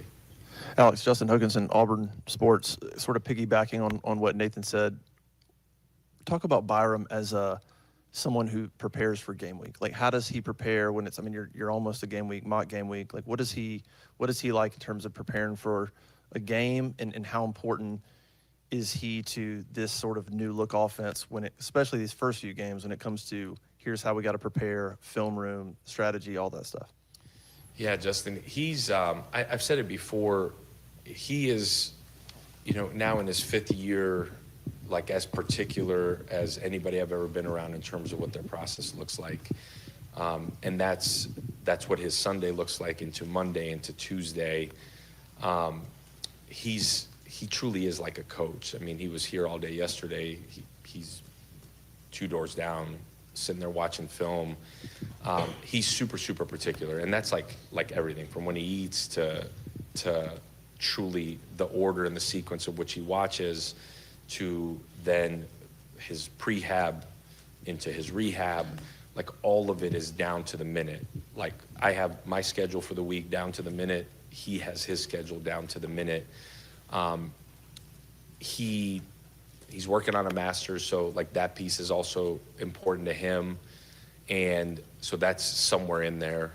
But when you talk about elite process, like he is the prime example of what it looks like to prepare, and I think that's why he's so hard on himself too. Because if it doesn't go his way, he goes right back to man, like where did I jack up my process? That's what I think. That's how you know the maturity level's there, because it's never ever, man, something didn't go well, it's his fault. It's his fault. It's always, man, somewhere in my process I skipped a step. How do I go back and reevaluate my process? So I think I mentioned it earlier, maybe 2 weeks ago, like along with him, then you see Tristan and Reese and Locke. They're like little ducklings that just follow him around.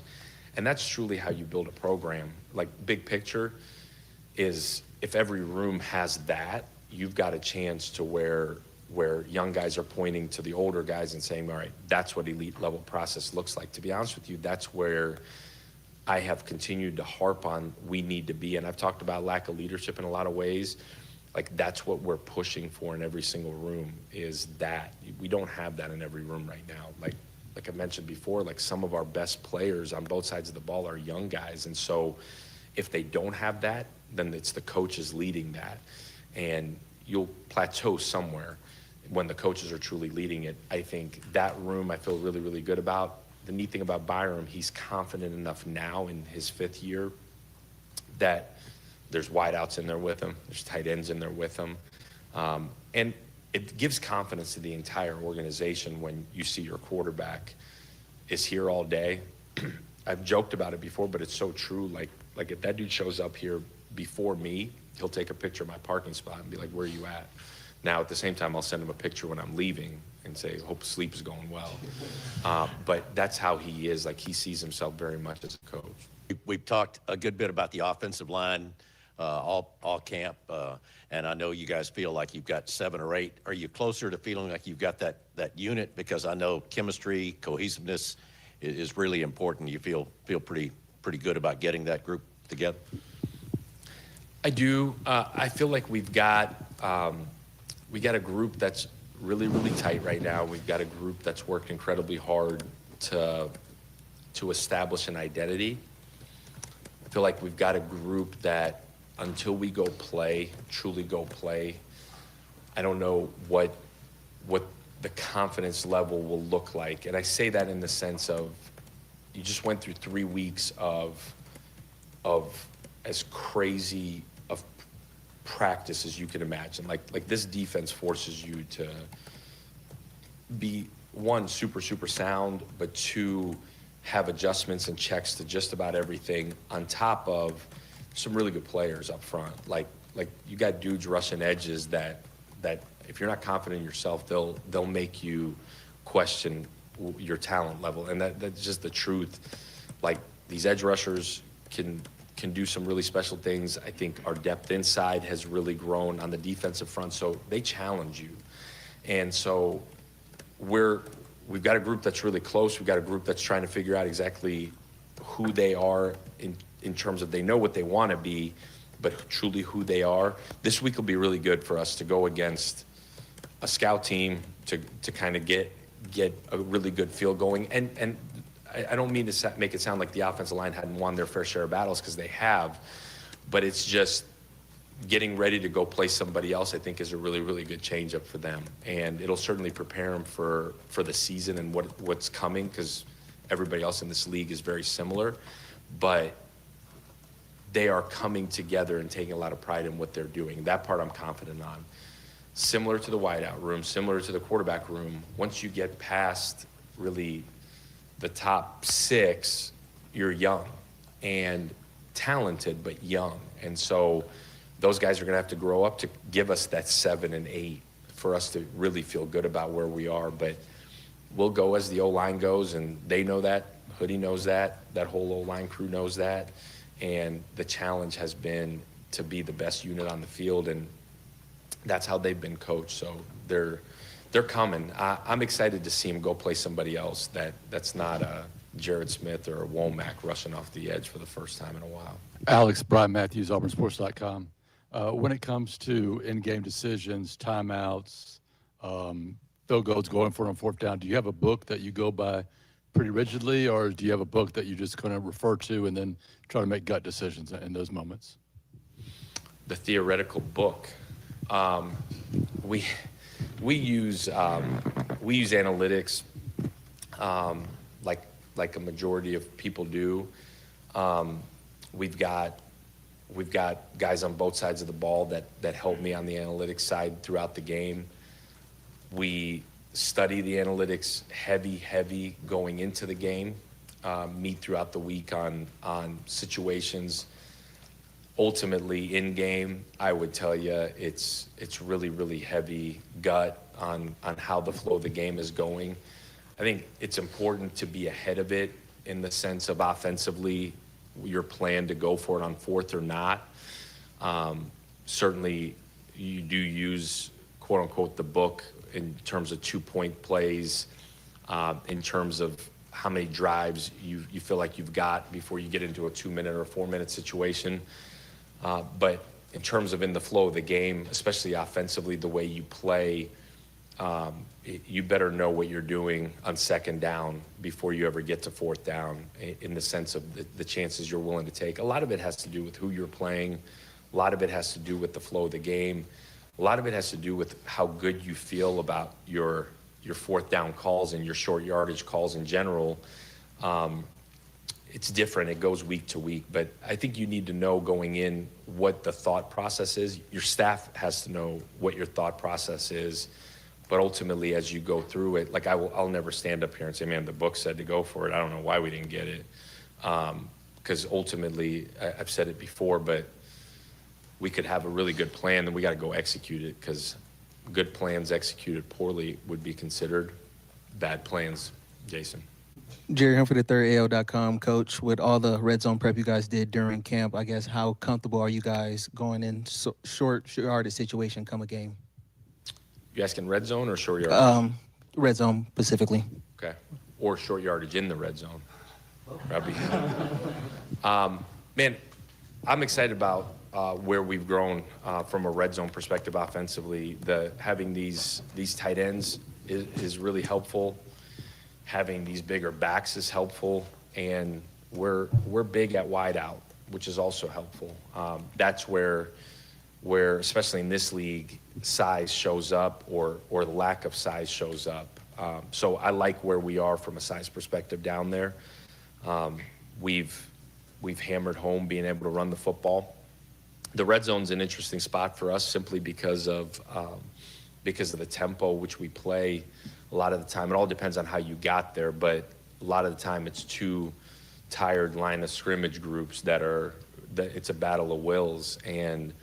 But I like where we are size-wise. I like where we've gotten to with our plan. That offensive staff has done a good job of continuing to grow in terms of who we are and what we do from a red zone, tight zone perspective. But like where we are from a short yardage perspective, it goes back to this whole line. Like, count on those guys in a big way.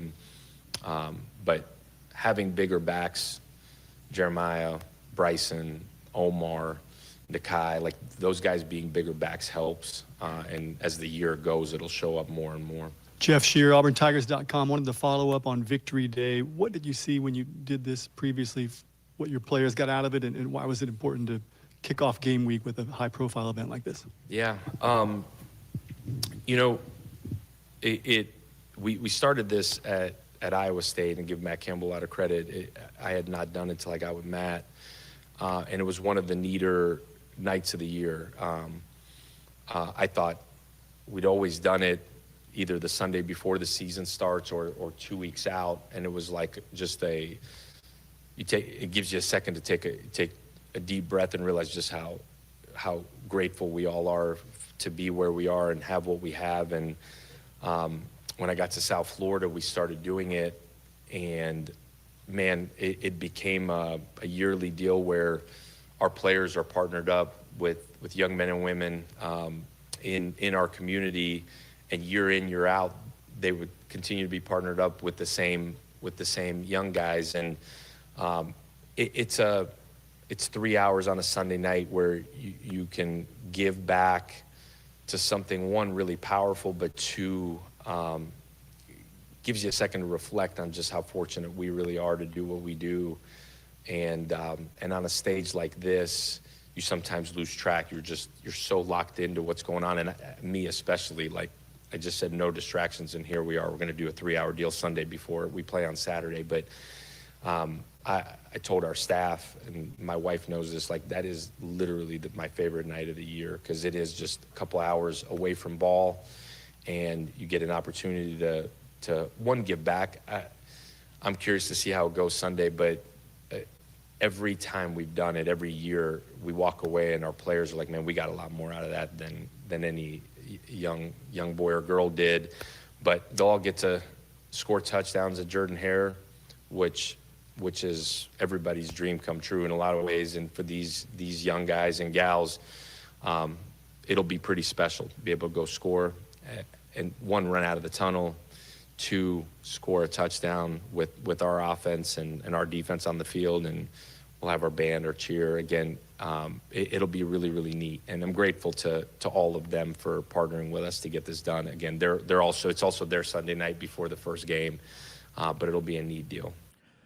So Auburn head football coach Alex Golesh with a detailed report. What's going on with the Tigers? One of the big things early in that press conference he talked about is Not a lot of new on the injury front, which that is good. And of course, J.J. Falk went down last week with the collarbone issue that will sideline him at least till November, if not the entirety of the season. But nothing new on that front. And if you've kept up with NFL training camps and preseasons, that is not the situation there. So college has been able to have a lot better time while avoiding the significant injuries. We are out of time for hour number 2 of the program. Coming up in hour number 3, we will talk the Big 12 Conference. We preview each of the 4 Power Fours, and we start with the Big 12 next. This is the Tuesday edition of Sports Call on Tiger 95.9, the Tiger.fm, the Tiger Communications app, and streaming live on Facebook and on YouTube.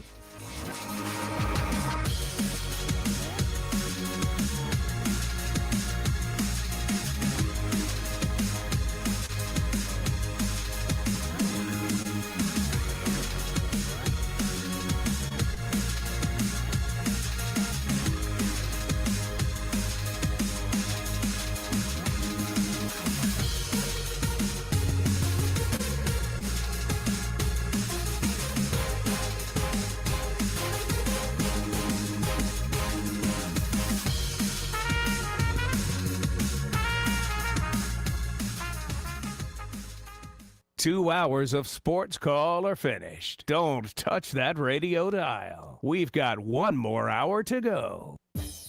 Looking for great deals while supporting a great cause? Visit Lifesavers Mission Thrift Store, conveniently located on East University behind Zaxby's. We're open Tuesday through Saturday from 10 until 5 with a huge selection of furniture, clothing for the whole family, books, home decor, and so much more. Have items to donate? We'll gladly accept donations at the back of the store from 10 until 4. Shop, donate, and make a difference at Lifesavers Mission Thrift Store, where every purchase helps change lives. Looking for a new fitness home? Look no further than Tiger Iron Gym in Auburn. Our fitness area spans over 20,000 square feet, providing ample space for all your workout needs. Featuring an AstroTurf training area, an extensive range of cardio equipment that will get your heart pumping, and we are one of the largest 24-hour free weight gyms in America. Worried about parking? Don't. We have you covered with tons of parking spaces so you can focus on your workout. And we are open 24 hours a day, 7 days a week, 365 days a year to fit your busy schedule. Plus, we're locally owned and operated, not some big corporate gym. And you can experience all of this for just $29.99 a month with no contract. Join us today and take charge of your fitness goals. Tiger Iron Gym, South College Street in Auburn.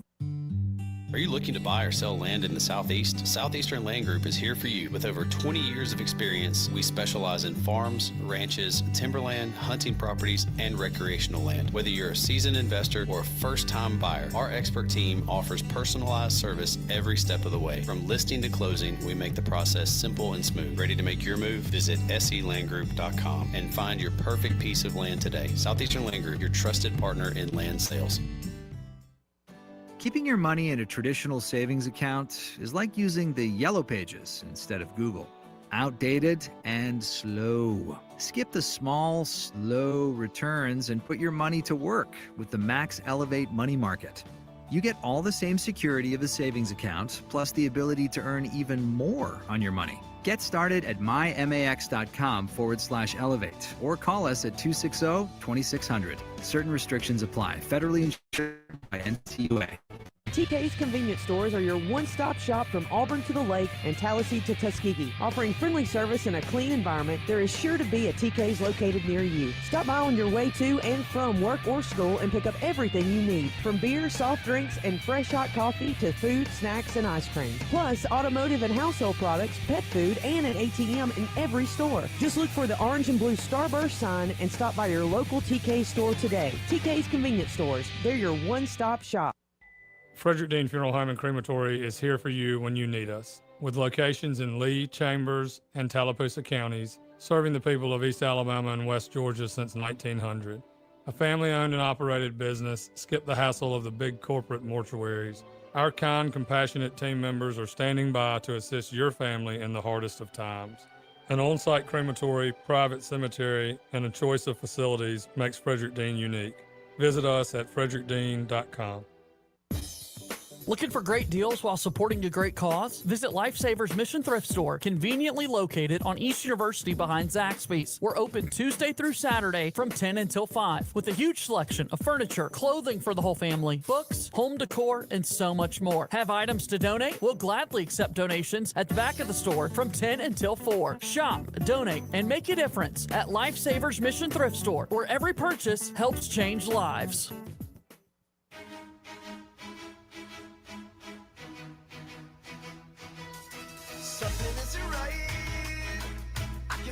Weekdays from noon until 3 p.m.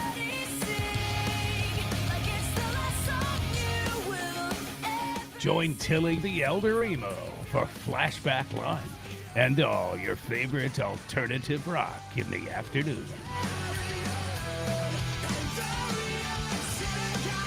Only on Tiger 95.9 and on the Tiger Communications app. Every day is a good day at Waldo's Chicken and Beer on South College Street in Auburn. Monday, test your brain with trivia night. Tuesday and Sunday, enjoy happy hour prices all day long. That's $5 pints and Waldo Ritas. Wednesday, the high school coaches show starts at 6 and kids night Thursday. And Friday, bring your valid student ID, and with the purchase of an entree, you'll get a free biscuit basket. Waldo's Chicken and Beer on South College Street in Auburn. There's always something happening at Waldo's. Whether it's enjoying a night in with good friends and close family or having some fun in the great outdoors, don't forget to grab an ice cold Coca-Cola from one of your 17 local 2K's convenience stores. Every sip of an ice cold refreshing Coke helps make whatever you are doing memorable. With a variety of options to choose from, 2K's has a Coke for every occasion. So don't forget to stop by any one of your local 17 2K stores today and pick up an ice cold Coca-Cola. Life can get hectic. That's why Progressive provides claim support 24/7, 365 days a year, all the time. But not like in a desperate way. We're not just waiting online for you to talk to us or waiting by the phone. I mean, we are waiting by the phone, but not like staring at it. Well, now I am. I'm staring at it.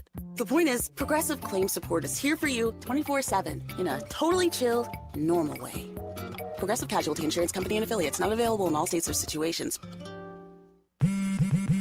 Straight Talk Wireless presents Pickup Truck Wisdom. If you're only good to your new friends, you're not going to have any old ones. Straight Talk gets it. That's why new and existing customers get free 5G phones on Verizon's 5G network. Pretty simple, really. You keep good people by being good people. Find us at straighttalk.com and Walmart. Straight Talk Wireless. Straightforward. Always. Taxes and fees apply. Plan purchase required for free phone offers. Copyright 2026 Verizon. At Southern Union State Community College, success isn't a solo journey. It's powered by something bigger. A herd of faculty, mentors, industry partners, and a community committed to helping you move forward. Whether you're earning a degree that prepares you for immediate entry into the workforce, transferring to a university, or learning a new skill, Southern Union helps you find your strength and run with it. Herd powered. Performance driven. Southern Union State Community College. Apply today at suscc.edu.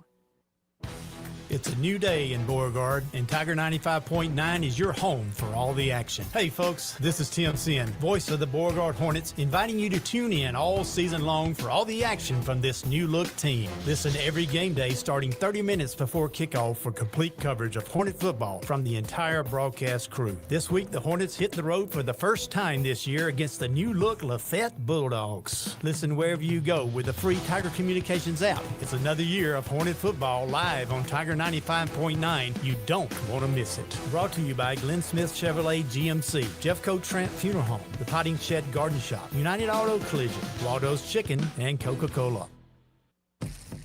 You're listening to Sports Call on Tiger 95.9 FM, WTGZ Tuskegee, Auburn.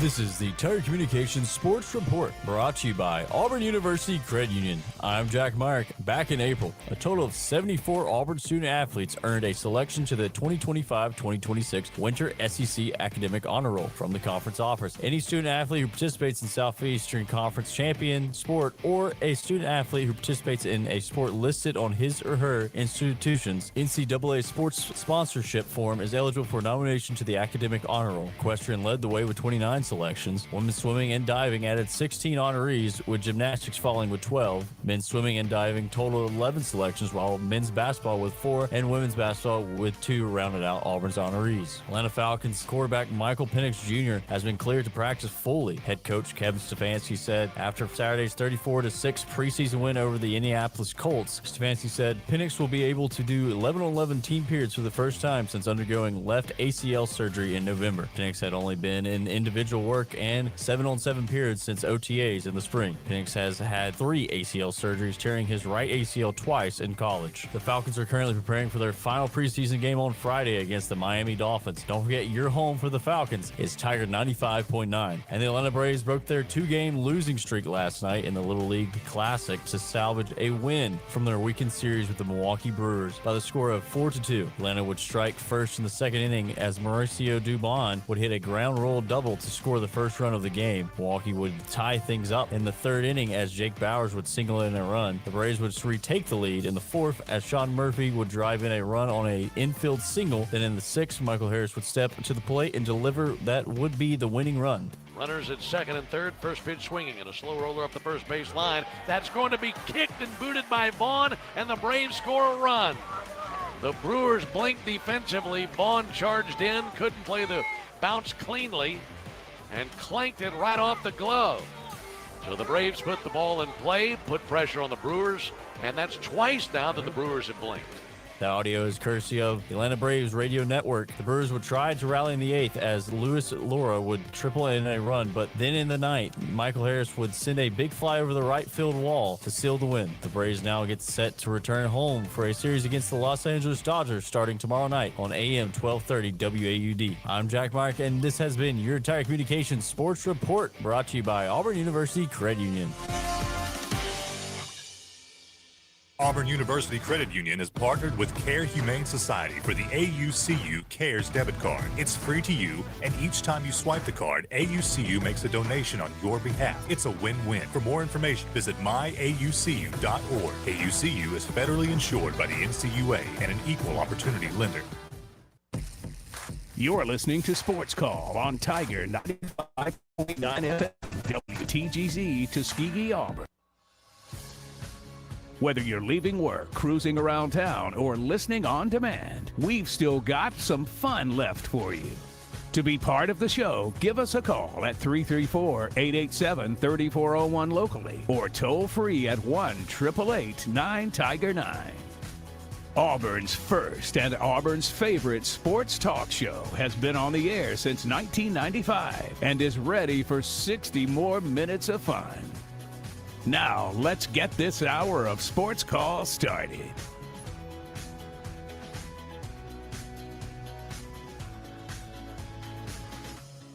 Third and final hour of Sports Call beginning right now. Tiger 95.9, the Tiger.fm, and the Tiger Communications app. Ryan Lavoie, Tom Peavy, and Brooks Childress with you here this afternoon. Want to get into the Big 12 here in just a moment. Before we do that, though, we'll grab a phone call on the Sports Call phone line.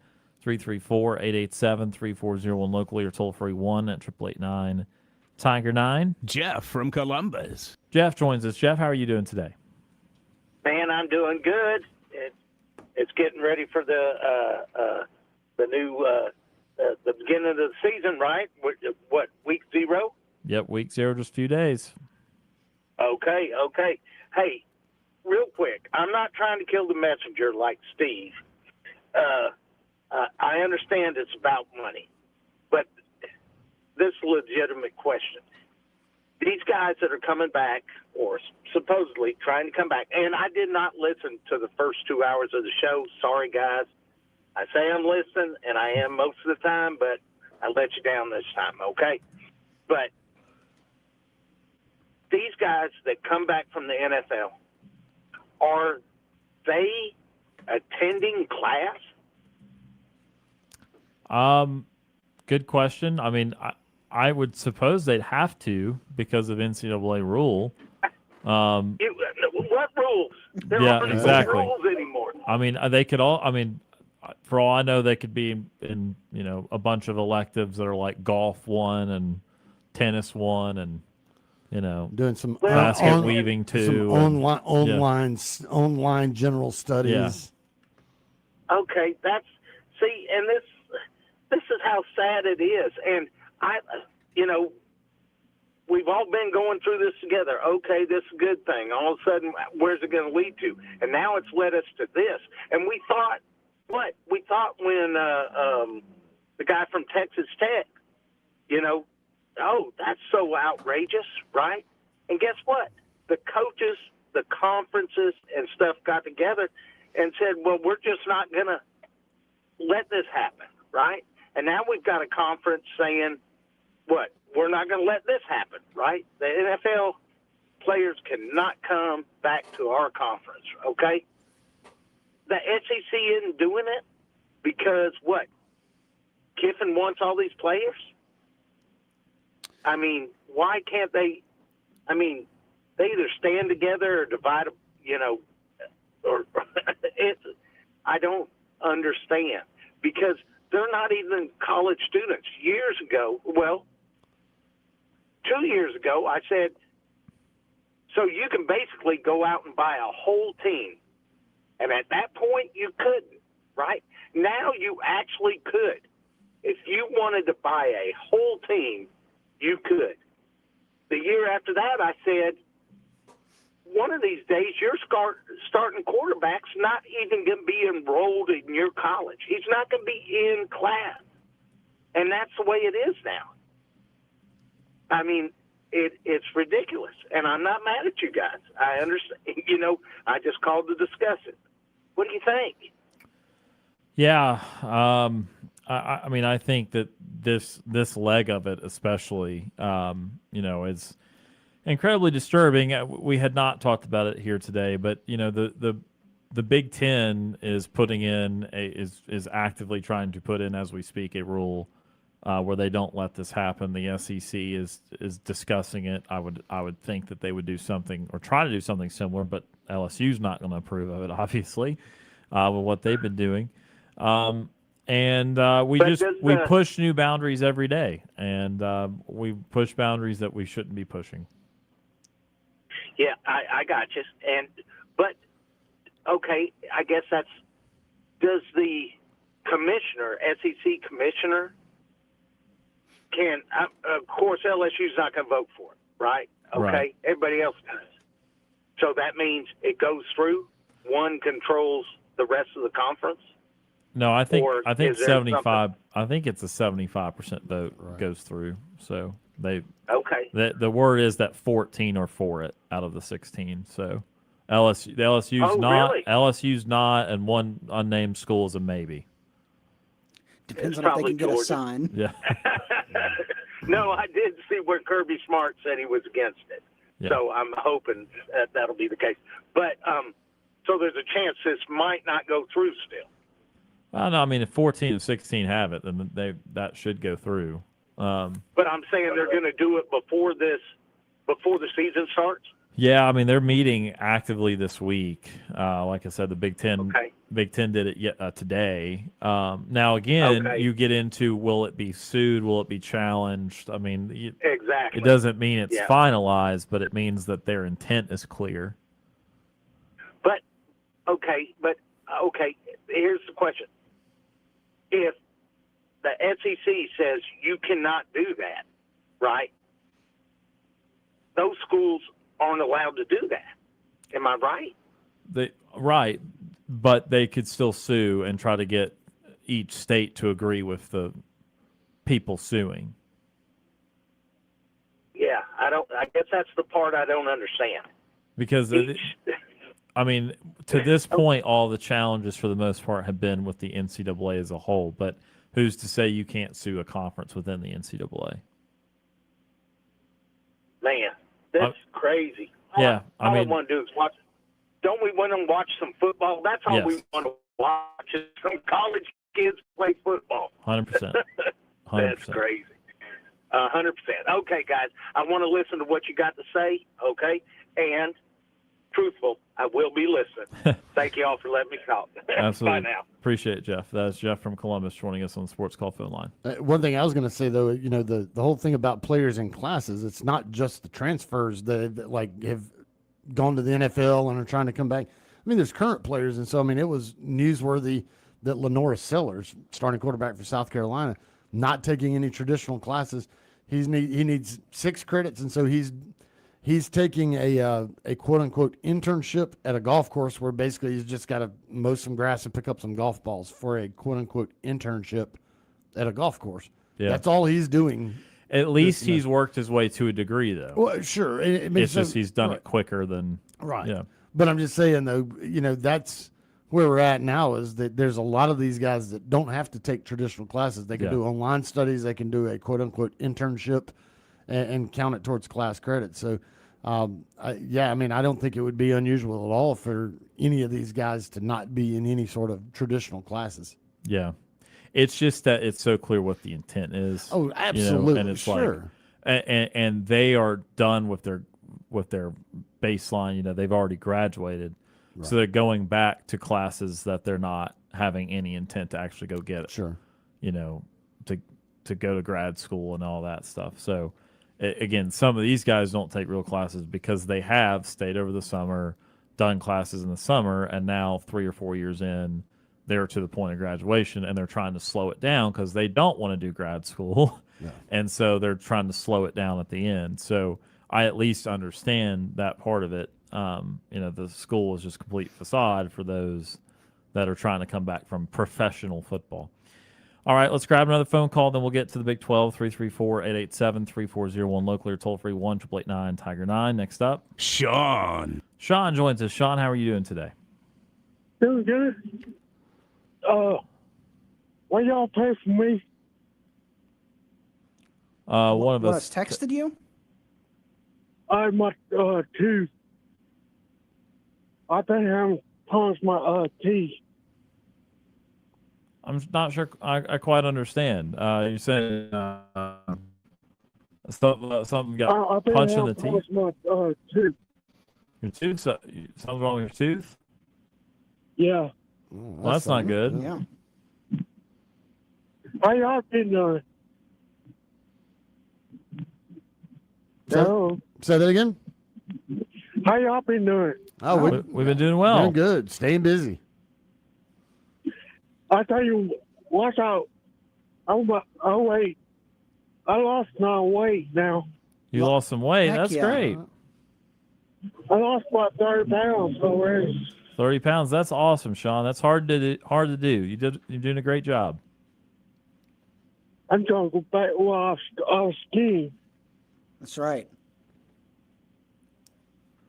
All y'all fire except you. Oh, man, we're almost all fired. Dang it. That happens to us every time, it feels like. Not you, man. Oh, well, I appreciate it. Them two fired. Those two are fired. Yeah, I figured that was coming. That's tough. I probably need to be. Got y'all. You're funny, Sean. Huh? You're funny, Sean. I take jokes all the time now. Yeah. Yeah. Like when it's JJ's fault that the Braves lose. It's been all JJ's fault. It is. Yeah, it is. It is. We'll have to tell him. You talk to him, tell him I'll say hey. We certainly will, Sean. We'll do that. And we appreciate you calling in today. War Eagle. War Eagle. War Eagle. That is Sean from Tallahassee joining us on the Sports Call phone line there. All right. We got a few more minutes with Tom before he heads out. So let's leaving us. Yeah, apparently it's leave at 5:30 that week. Yeah. Jack did it yesterday, and Tom doing it today. So Well, heck, I didn't get the memo. Can Yeah. I leave at 5:30? No, you got to finish up. someone's got to finish Ah, with me. dang Yeah, it. I can't leave at 5:30, and I'm not leaving tomorrow at 5:30, and Tom can't leave at 5:30 tomorrow either because No. it's just me and him on the show typically. So Maybe I'll try for Thursday. you 5:30 could you Thursday. could shoot for Thursday. You could See do if it. I can pull something up.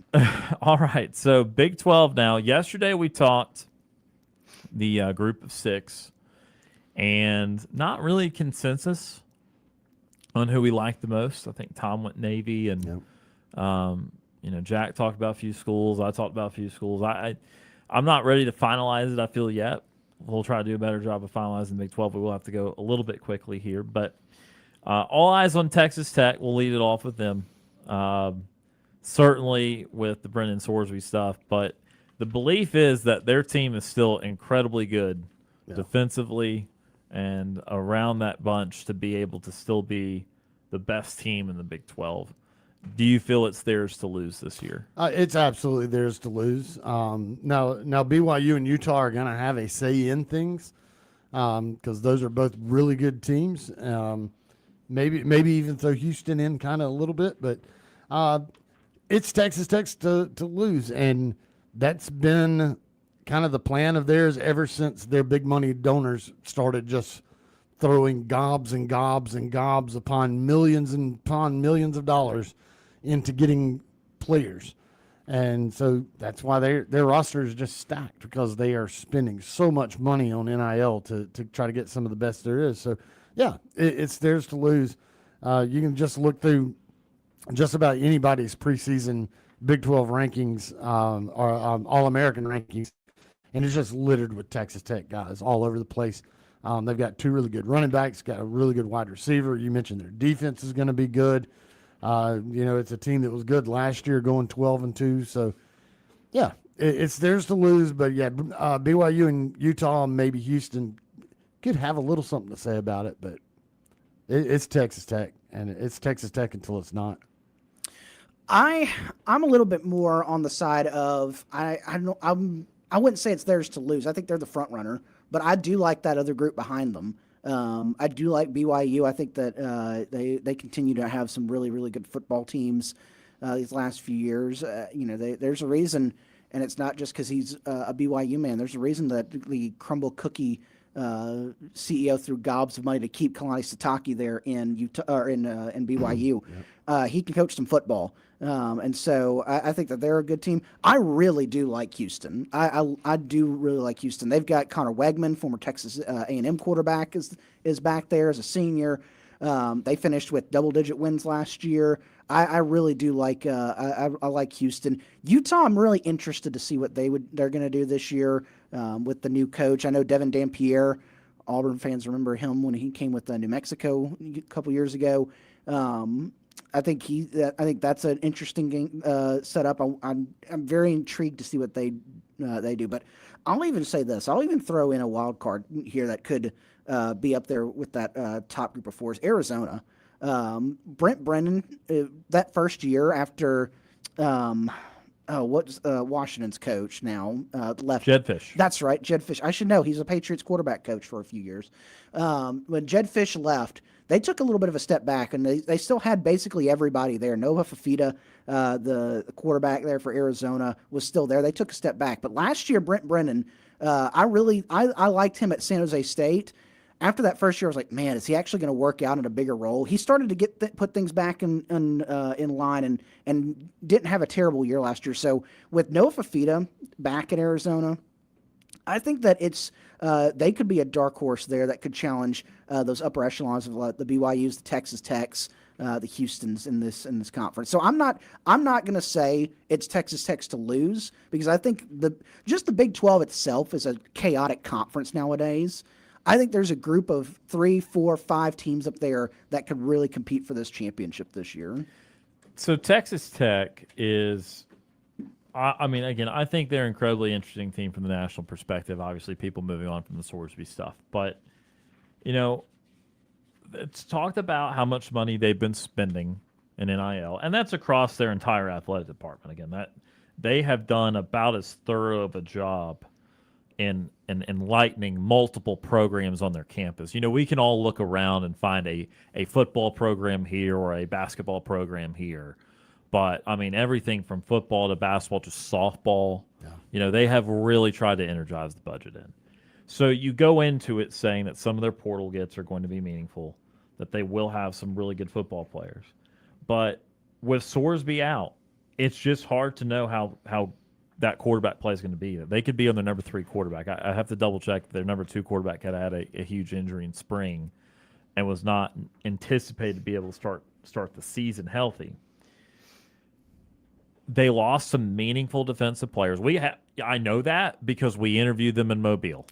Jacob Rodriguez, the linebacker, Romello Height, the former Auburn Tiger, Lee Hunter, the former Auburn Tiger. Those 3 dudes were all big time for them last year. Jacob Rodriguez is one of the best defense players in the country.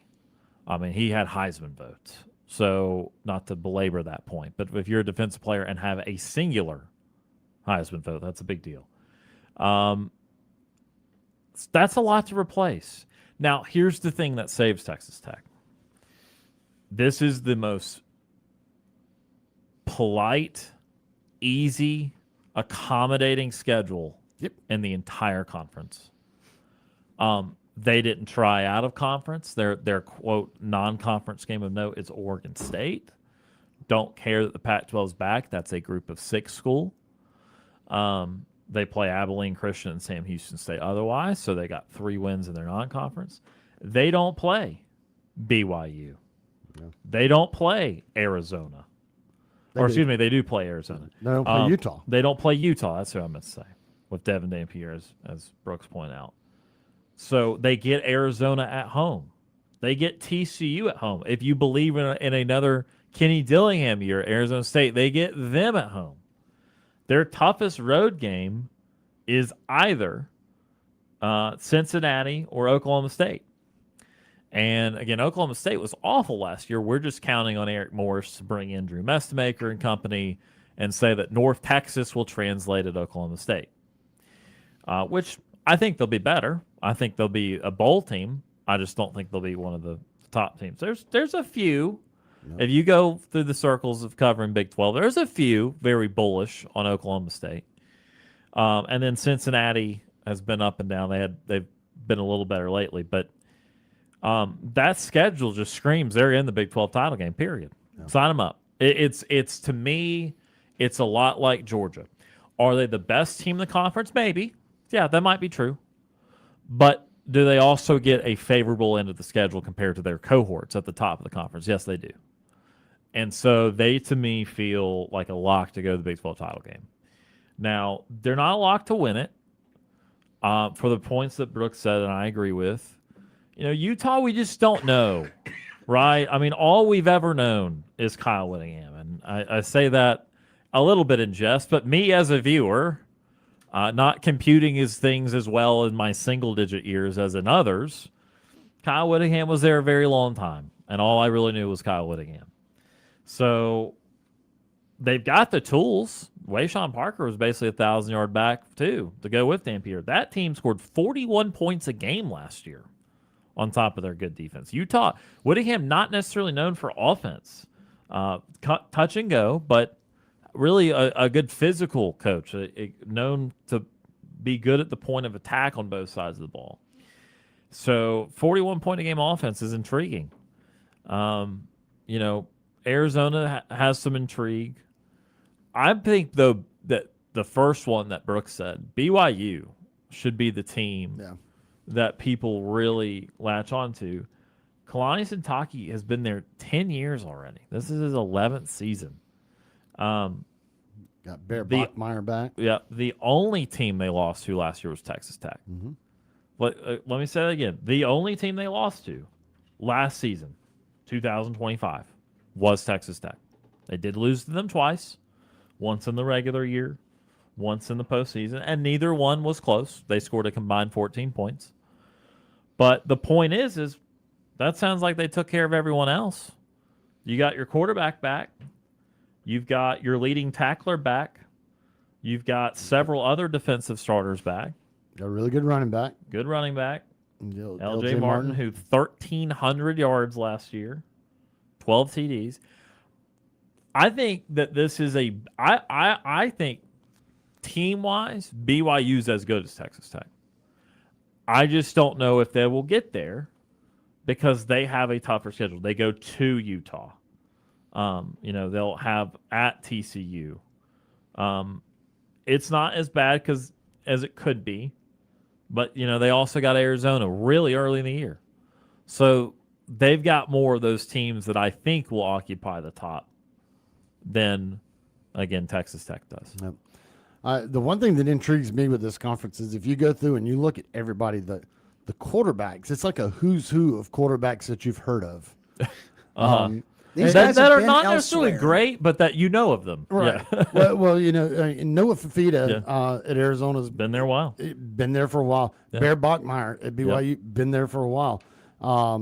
But Devin Dampier, a name you've heard of. He's good. Yeah. Drew Mestemaker, Yep. a name you've heard. Baylor, DJ Lagway. Yep. Kansas State, Avery Johnson. Yep. I mean, it's like a who's who of quarterbacks. And Colorado going Juju Lewis again. And I forgot about Juju Lewis. And then, of course, obviously things didn't work out with Texas State, but Brendan Sorsby was going to be there. That was going to be another name until he, gambled it all away. But it's interesting when you go through and look at all the starting quarterbacks of the Big 12, and you're like, wow, I know all those guys. It's most of the time when you go into the Big 12, you're like, never heard of these people. I can give you a couple more.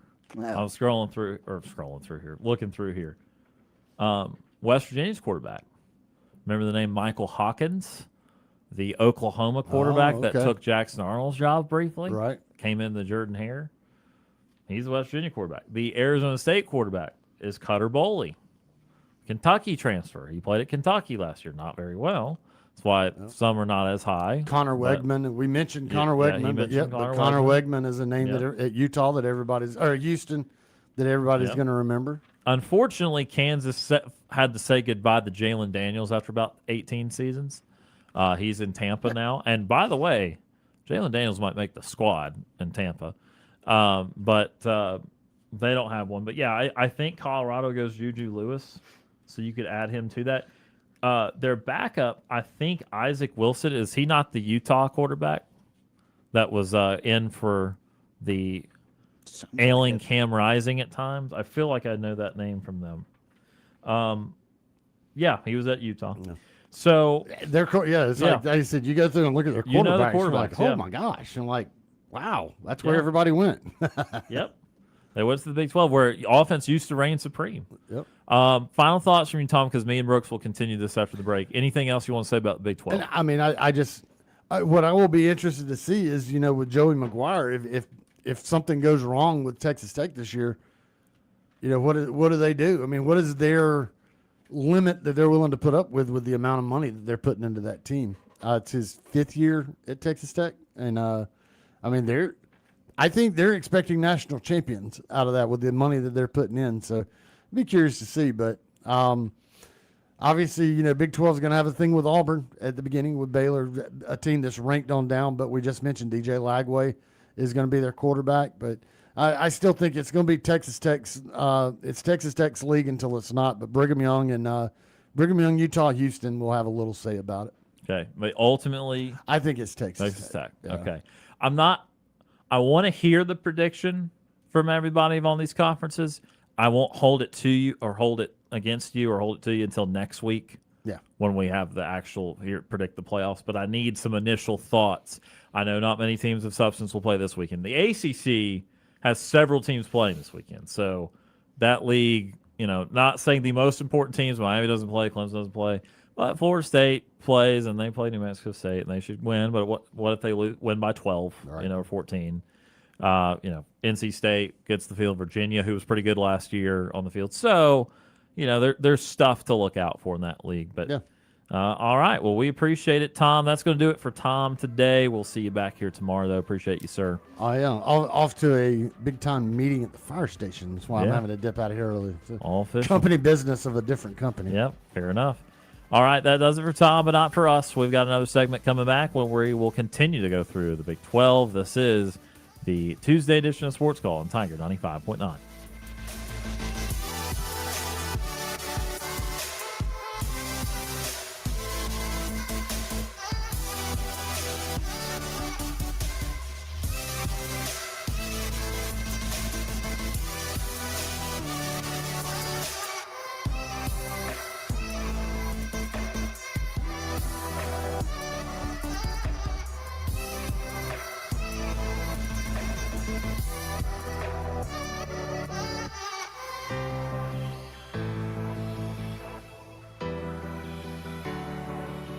Sports Call is on the air weekdays from 3 until 6 p.m. If you are currently driving in a four-door sedan, roll up the windows and turn up the radio. We're Auburn's first and Auburn's favorite sports talk show. Weather brought to you by Auburn University Credit Union. Looking for the best credit card rate in town? The rate on Auburn University Credit Union's MasterCard starts at 7.9% APR. That's right, 7.9% APR. For more information or to apply, visit one of their 3 locations or myaucu.org. Annual percentage rate. Auburn University Credit Union is an equal opportunity lender. High temperatures today will still be hanging out in the low 90s. We will see a good bit of sunshine. Only about a 20% chance of an isolated shower or thunderstorm in the afternoon hours. Lows will be right around 70. Wednesday should start the trend of slightly better days temperature-wise. Upper 80s for most of the area, maybe peaking to 90 in a few places. We will see about a quarter of the area seeing a few showers and thunderstorms, and lows again in the low 70s. I'm Ryan Lavoie for your Tiger Communications weather update. You remember the burgers, you remember the buns, you even remember the ice, but you forgot the beer? Rookie mistake. Save the cookout by showing up with Blue Moon Belgian White. Its crisp, refreshing taste with Valencia orange peel and that iconic orange garnish turns an oops into an awesome. Because when the beer's this good, people tend to forget what you forgot in the first place. Blue Moon Belgian White, made brighter. Please enjoy responsibly. At Mid-South Bank, our banking philosophy is family comes first. You see, we're more than a safe place to put your money or get a loan. We're a place for you to put your trust. No matter what your financial needs, you'll come first every step of the way. Come in today at 519 East Glen Avenue or visit bankmidsouth.com to find out what the friendliest, most helpful bank in town can do for you. Equal housing lender, member FDIC. From the very beginning in 1907, Auburn Bank's mission has been to promote our community, see businesses flourish, and improve the livelihoods of local citizens. We have operated a simple and straightforward business model, built on a foundation of sound business decisions and a caring response. Our local team stands ready to discuss your financial needs and goals. Auburn Bank, champions of you. Member FDIC. Online at auburnbank.com.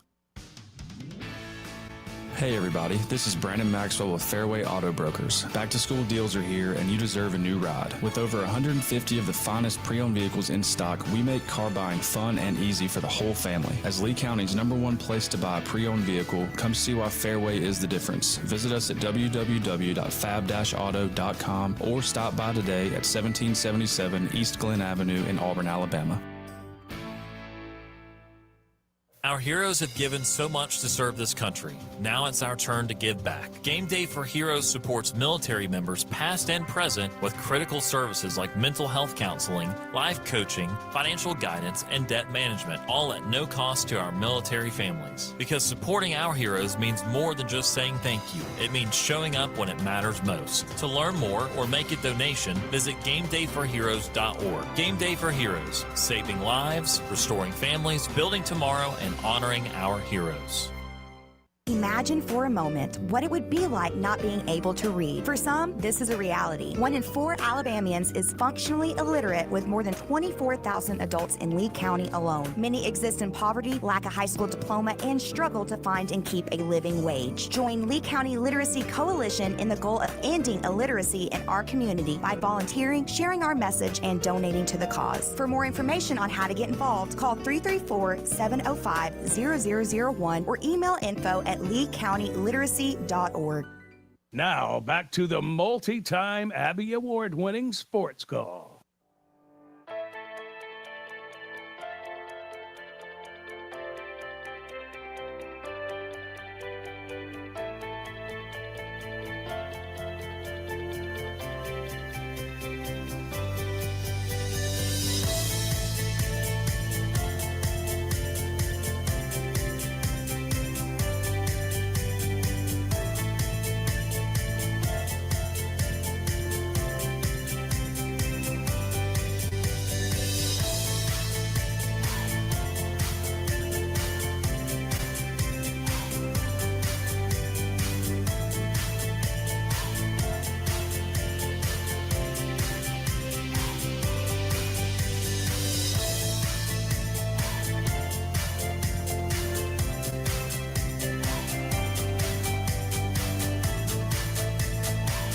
Welcome back. This is the Tuesday edition of Sports Call, Tiger 95.9, the Tiger.fm, and the Tiger Communications app. Ryan Lavoie and Brooks Childress continuing on. Of course, if you're on our stream, Facebook and YouTube, you get to see an empty Tom Peavy seat, which Brooks is apparently going to play with a little bit. I don't know. I don't think you can see it on the stream. I don't think you can see the chair spinning. Yes, you can. Oh, yes, you can. Yep. So There's that is his foot, and not an animal. There's your that's crawled up entertainment into it. for that box. If you would just want to stare at that box, just see the chair spinning. I'm not going to task you with that for the whole My segment. leg was already getting tired. But we're talking Big 12 here today. Again, tomorrow going to be the ACC, Thursday the Big 10, Friday the SEC. And then we'll be ready for week 0. So we'll also have some games to preview on Friday. This is the point in the program where I stop the facade of we, though. The guys will be able to talk to you about on Friday. I will not be here. Well, I will actually not be here next Monday either. And I will not be here next Tuesday. Golly. But that's it. See, I'll be done after that. Folks, he lets everybody get going. And busy time of year, he's like, you know what, I'm going to check out. I'll see you later. Yes, I'm guilty of that. Especially in years past when I was a Bucs season ticket holder. That's true. That I did feel genuinely bad about. I was just missing rampant Monday shows, and I don't care. We'll take you behind baseball. It'd be like after the Georgia game, or a loss to A&M or something, and I'm just in Tampa, unbothered, kicking it back because I won't be here on that Monday. That is no longer the case, though. I'm not a season ticket holder. I will go to a game or two. I just don't know when they'll be. Actually, that's a lie. I know when one of them will be. I don't know when the other one will be. And I might miss a day or two that week. Anyway, that's during the season. But, we've had this family trip planned for months now. And I was going to take 2 days off. I'm going to take a third day off. I obviously missed a lot of time in the summer. That was not intended. None of that was planned, and none of that was good. And none of that was a break or anything like that. So take one real quick as football starts here before Auburn starts, and then we'll be locked in and ready to go. But we want to be locked in here on this Big 12 for a few more minutes. In a perfect world, we'd get to every team. Not really going to happen in the time we have allowed. But I do want to try to touch on as many as we can. We just talked the top half. I know that's usually a little bit more sexy, a little bit more fun. But look, I think there could be fun stories in the Big 12. If you just love college football, it's a good conference for you because, as Brooks said, it's not very easy to predict. It does flip-flop a lot here in the first couple renditions of it post-Oklahoma and Texas. Oklahoma State was trash last year. I think they have one of the wider ceiling floors. I know we're not doing ceilings and floors today, but we did them for all the SEC schools. And if we were to do it with the Big 12, I think they have one of the biggest ceilings and floors in the country. I think they could still be around a 3 or 4 win team. I think they could be like a 9-win team in that league. I don't expect them to win it. But they are doing the Alex Scholars type thing, but in the Big 12. And the difference is that there's actually even a few more North Texas players and South Florida players because there's some defensive players also. There's just a couple South Florida transfers on defense. And the other thing is the Big 12 is more gettable. It's more easy to move in that league than it is in the SEC. So Oklahoma State, at least for me, is a very interesting team in 2026.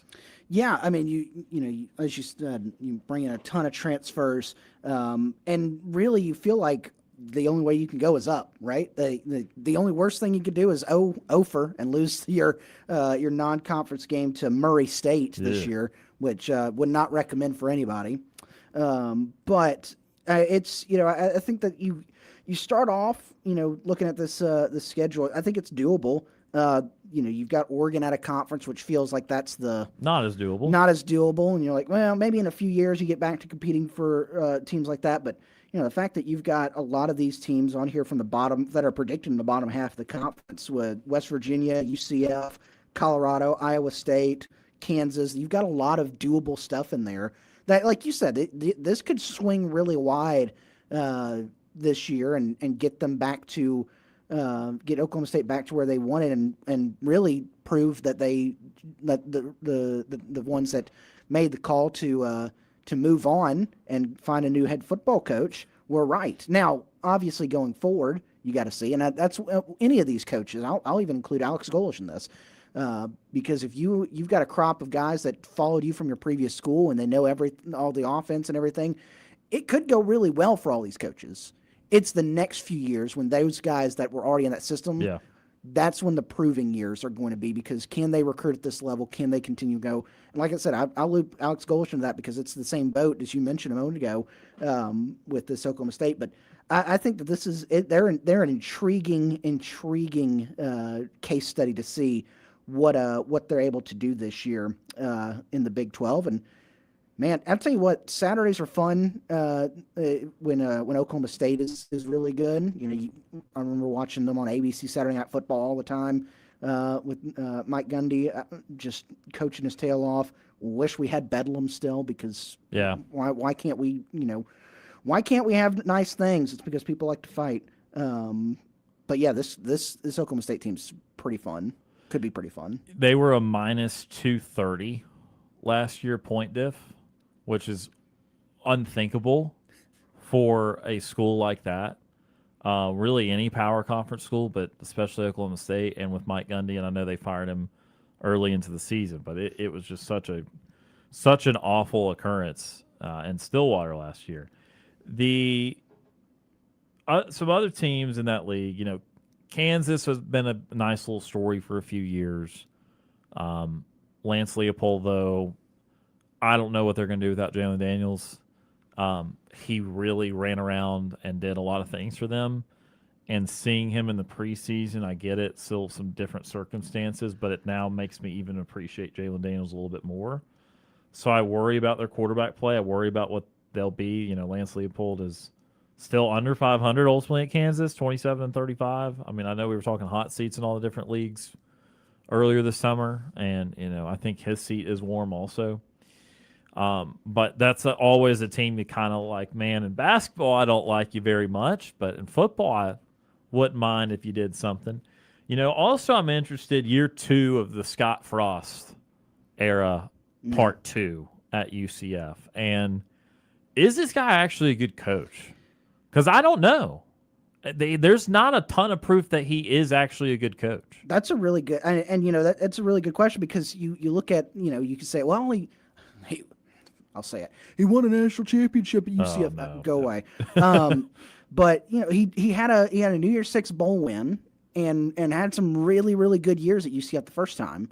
Well, that was UCF in the American Conference, where you are competing with American Conference players and win. And I know you came up and beat some teams and that were in the Power 5, but then that's where you got your chance. You went to the Power 5. You went to your school.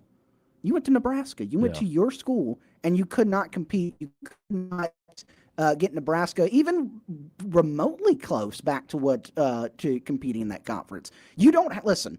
You don't have. If you're in the Big Ten, it's like getting hired at a SEC school. We're not expecting you to come in and immediately start competing with the Georgias, the Alabamas, the LSUs, and whatsoever. But you got to at least have some sort of growth. There didn't feel like there was much of any growth there when he went to Nebraska.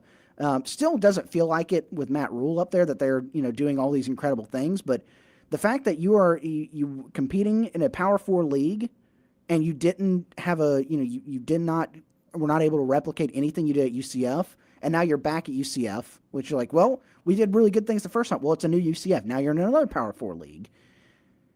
It feels like it feels like he's he was able to get some success there in the American Conference and have these magical years because he had some really good quarterbacks. He just hasn't been able to recruit that well when you were on a Power 4 recruiting level instead of recruiting against American League teams, American Conference teams. Scott Frost has coached 8 years.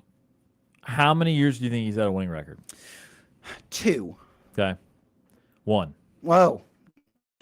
Just that 13-0 season, because he was 6-7 the year before at UCF because they lost their bowl game.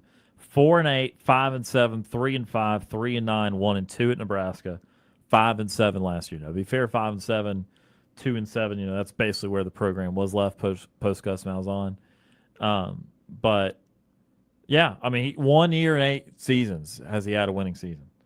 I just don't know. I'm not willing to rule it out because, again, this is the more attainable Power 4 conference. This is the one place he did have the success. But there needs to be some proof of concept. Anyone else you want to talk about, Big 12-wise? Well, I was just going to say with Scott Frost, Yeah. one more thing is that UCF cannot, they've gotten to the Big 12 because they had some success with Scott Frost, and they had, continued success there with Josh Heupel after that, and then a couple of years with Gus Malzahn to start things, go into the Big 12. You can't then go back to they may move on quicker than you think. You can't go back to the good vibes hire and not get any good vibes from it. That's fair. It's like all those Braves players that they re-signed a year or two after the World Series. You're like, they were struggling, and it was like Rosario and Soler all came back, and they were a shell of themselves.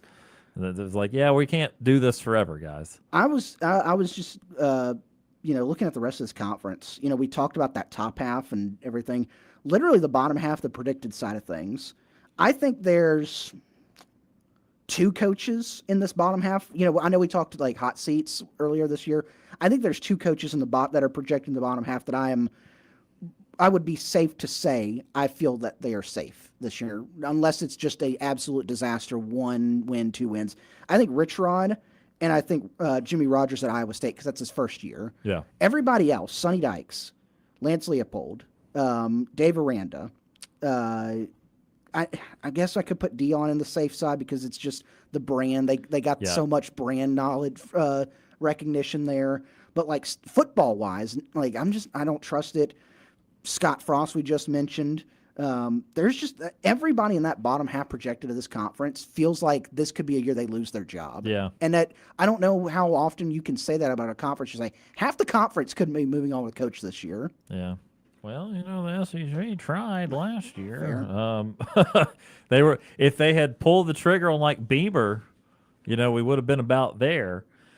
Yeah, I mean, you're right. Like, there's a lot of guys I don't trust. I mean, and that's what happens when you do flip the league each and every year. Yeah, is that means no one's building up much goodwill because your 10-2 becomes a 5-7. It's not like you're on 6 wins and 8, then 9, then 10. No, you're just like 9 and 5 and 7 and 9 and 8 and 4 and it's just like you're just putting random data points on a graph at that point. We hadn't talked really about Colorado, but you're right. Like the football record side of it would need to get better under a normal circumstance. 3-9 last year. They're 16-21 under Dion. He's bringing a brand and a level of intention to it, which is why I don't think they're ever going to build much animosity towards him. But can the guy coach at this level if you're just only interested in the football side of it? I think there's plenty of room for doubt. Yeah. There's not been a lot good there. Last year was a rough year. They scored 21 points a game.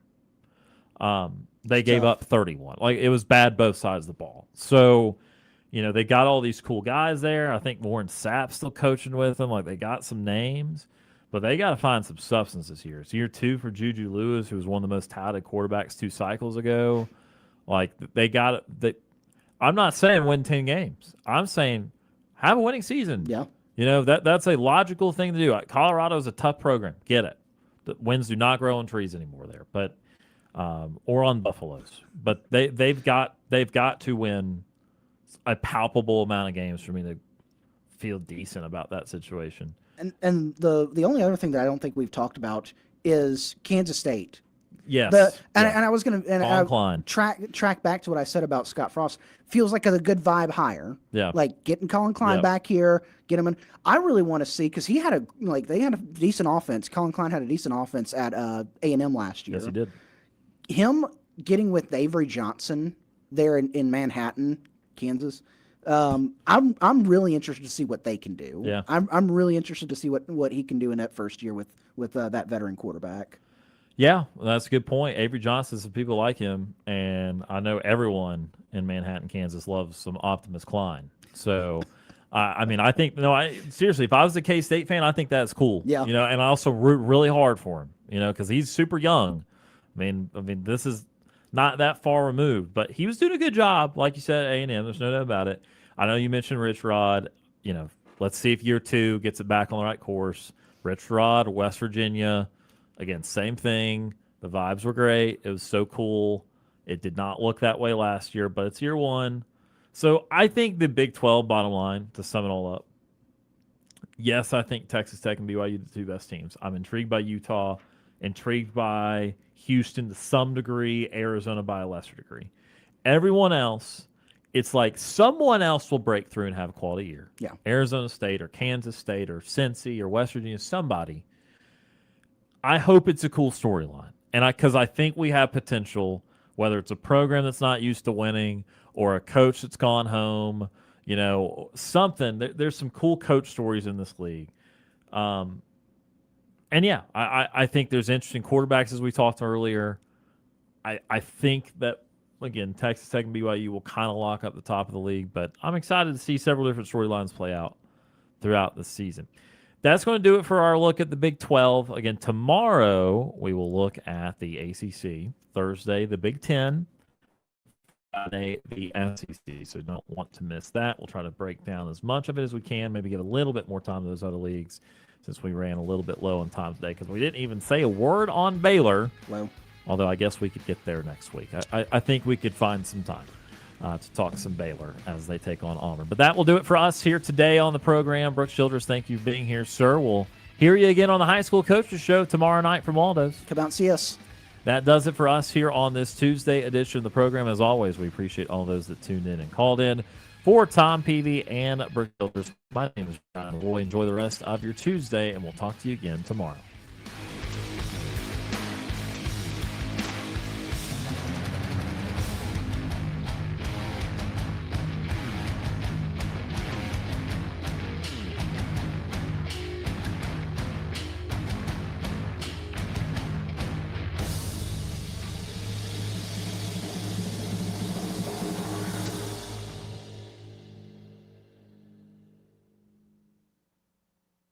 Looking for a new fitness home? Look no further than Tiger Iron Gym in Auburn. Our fitness area spans over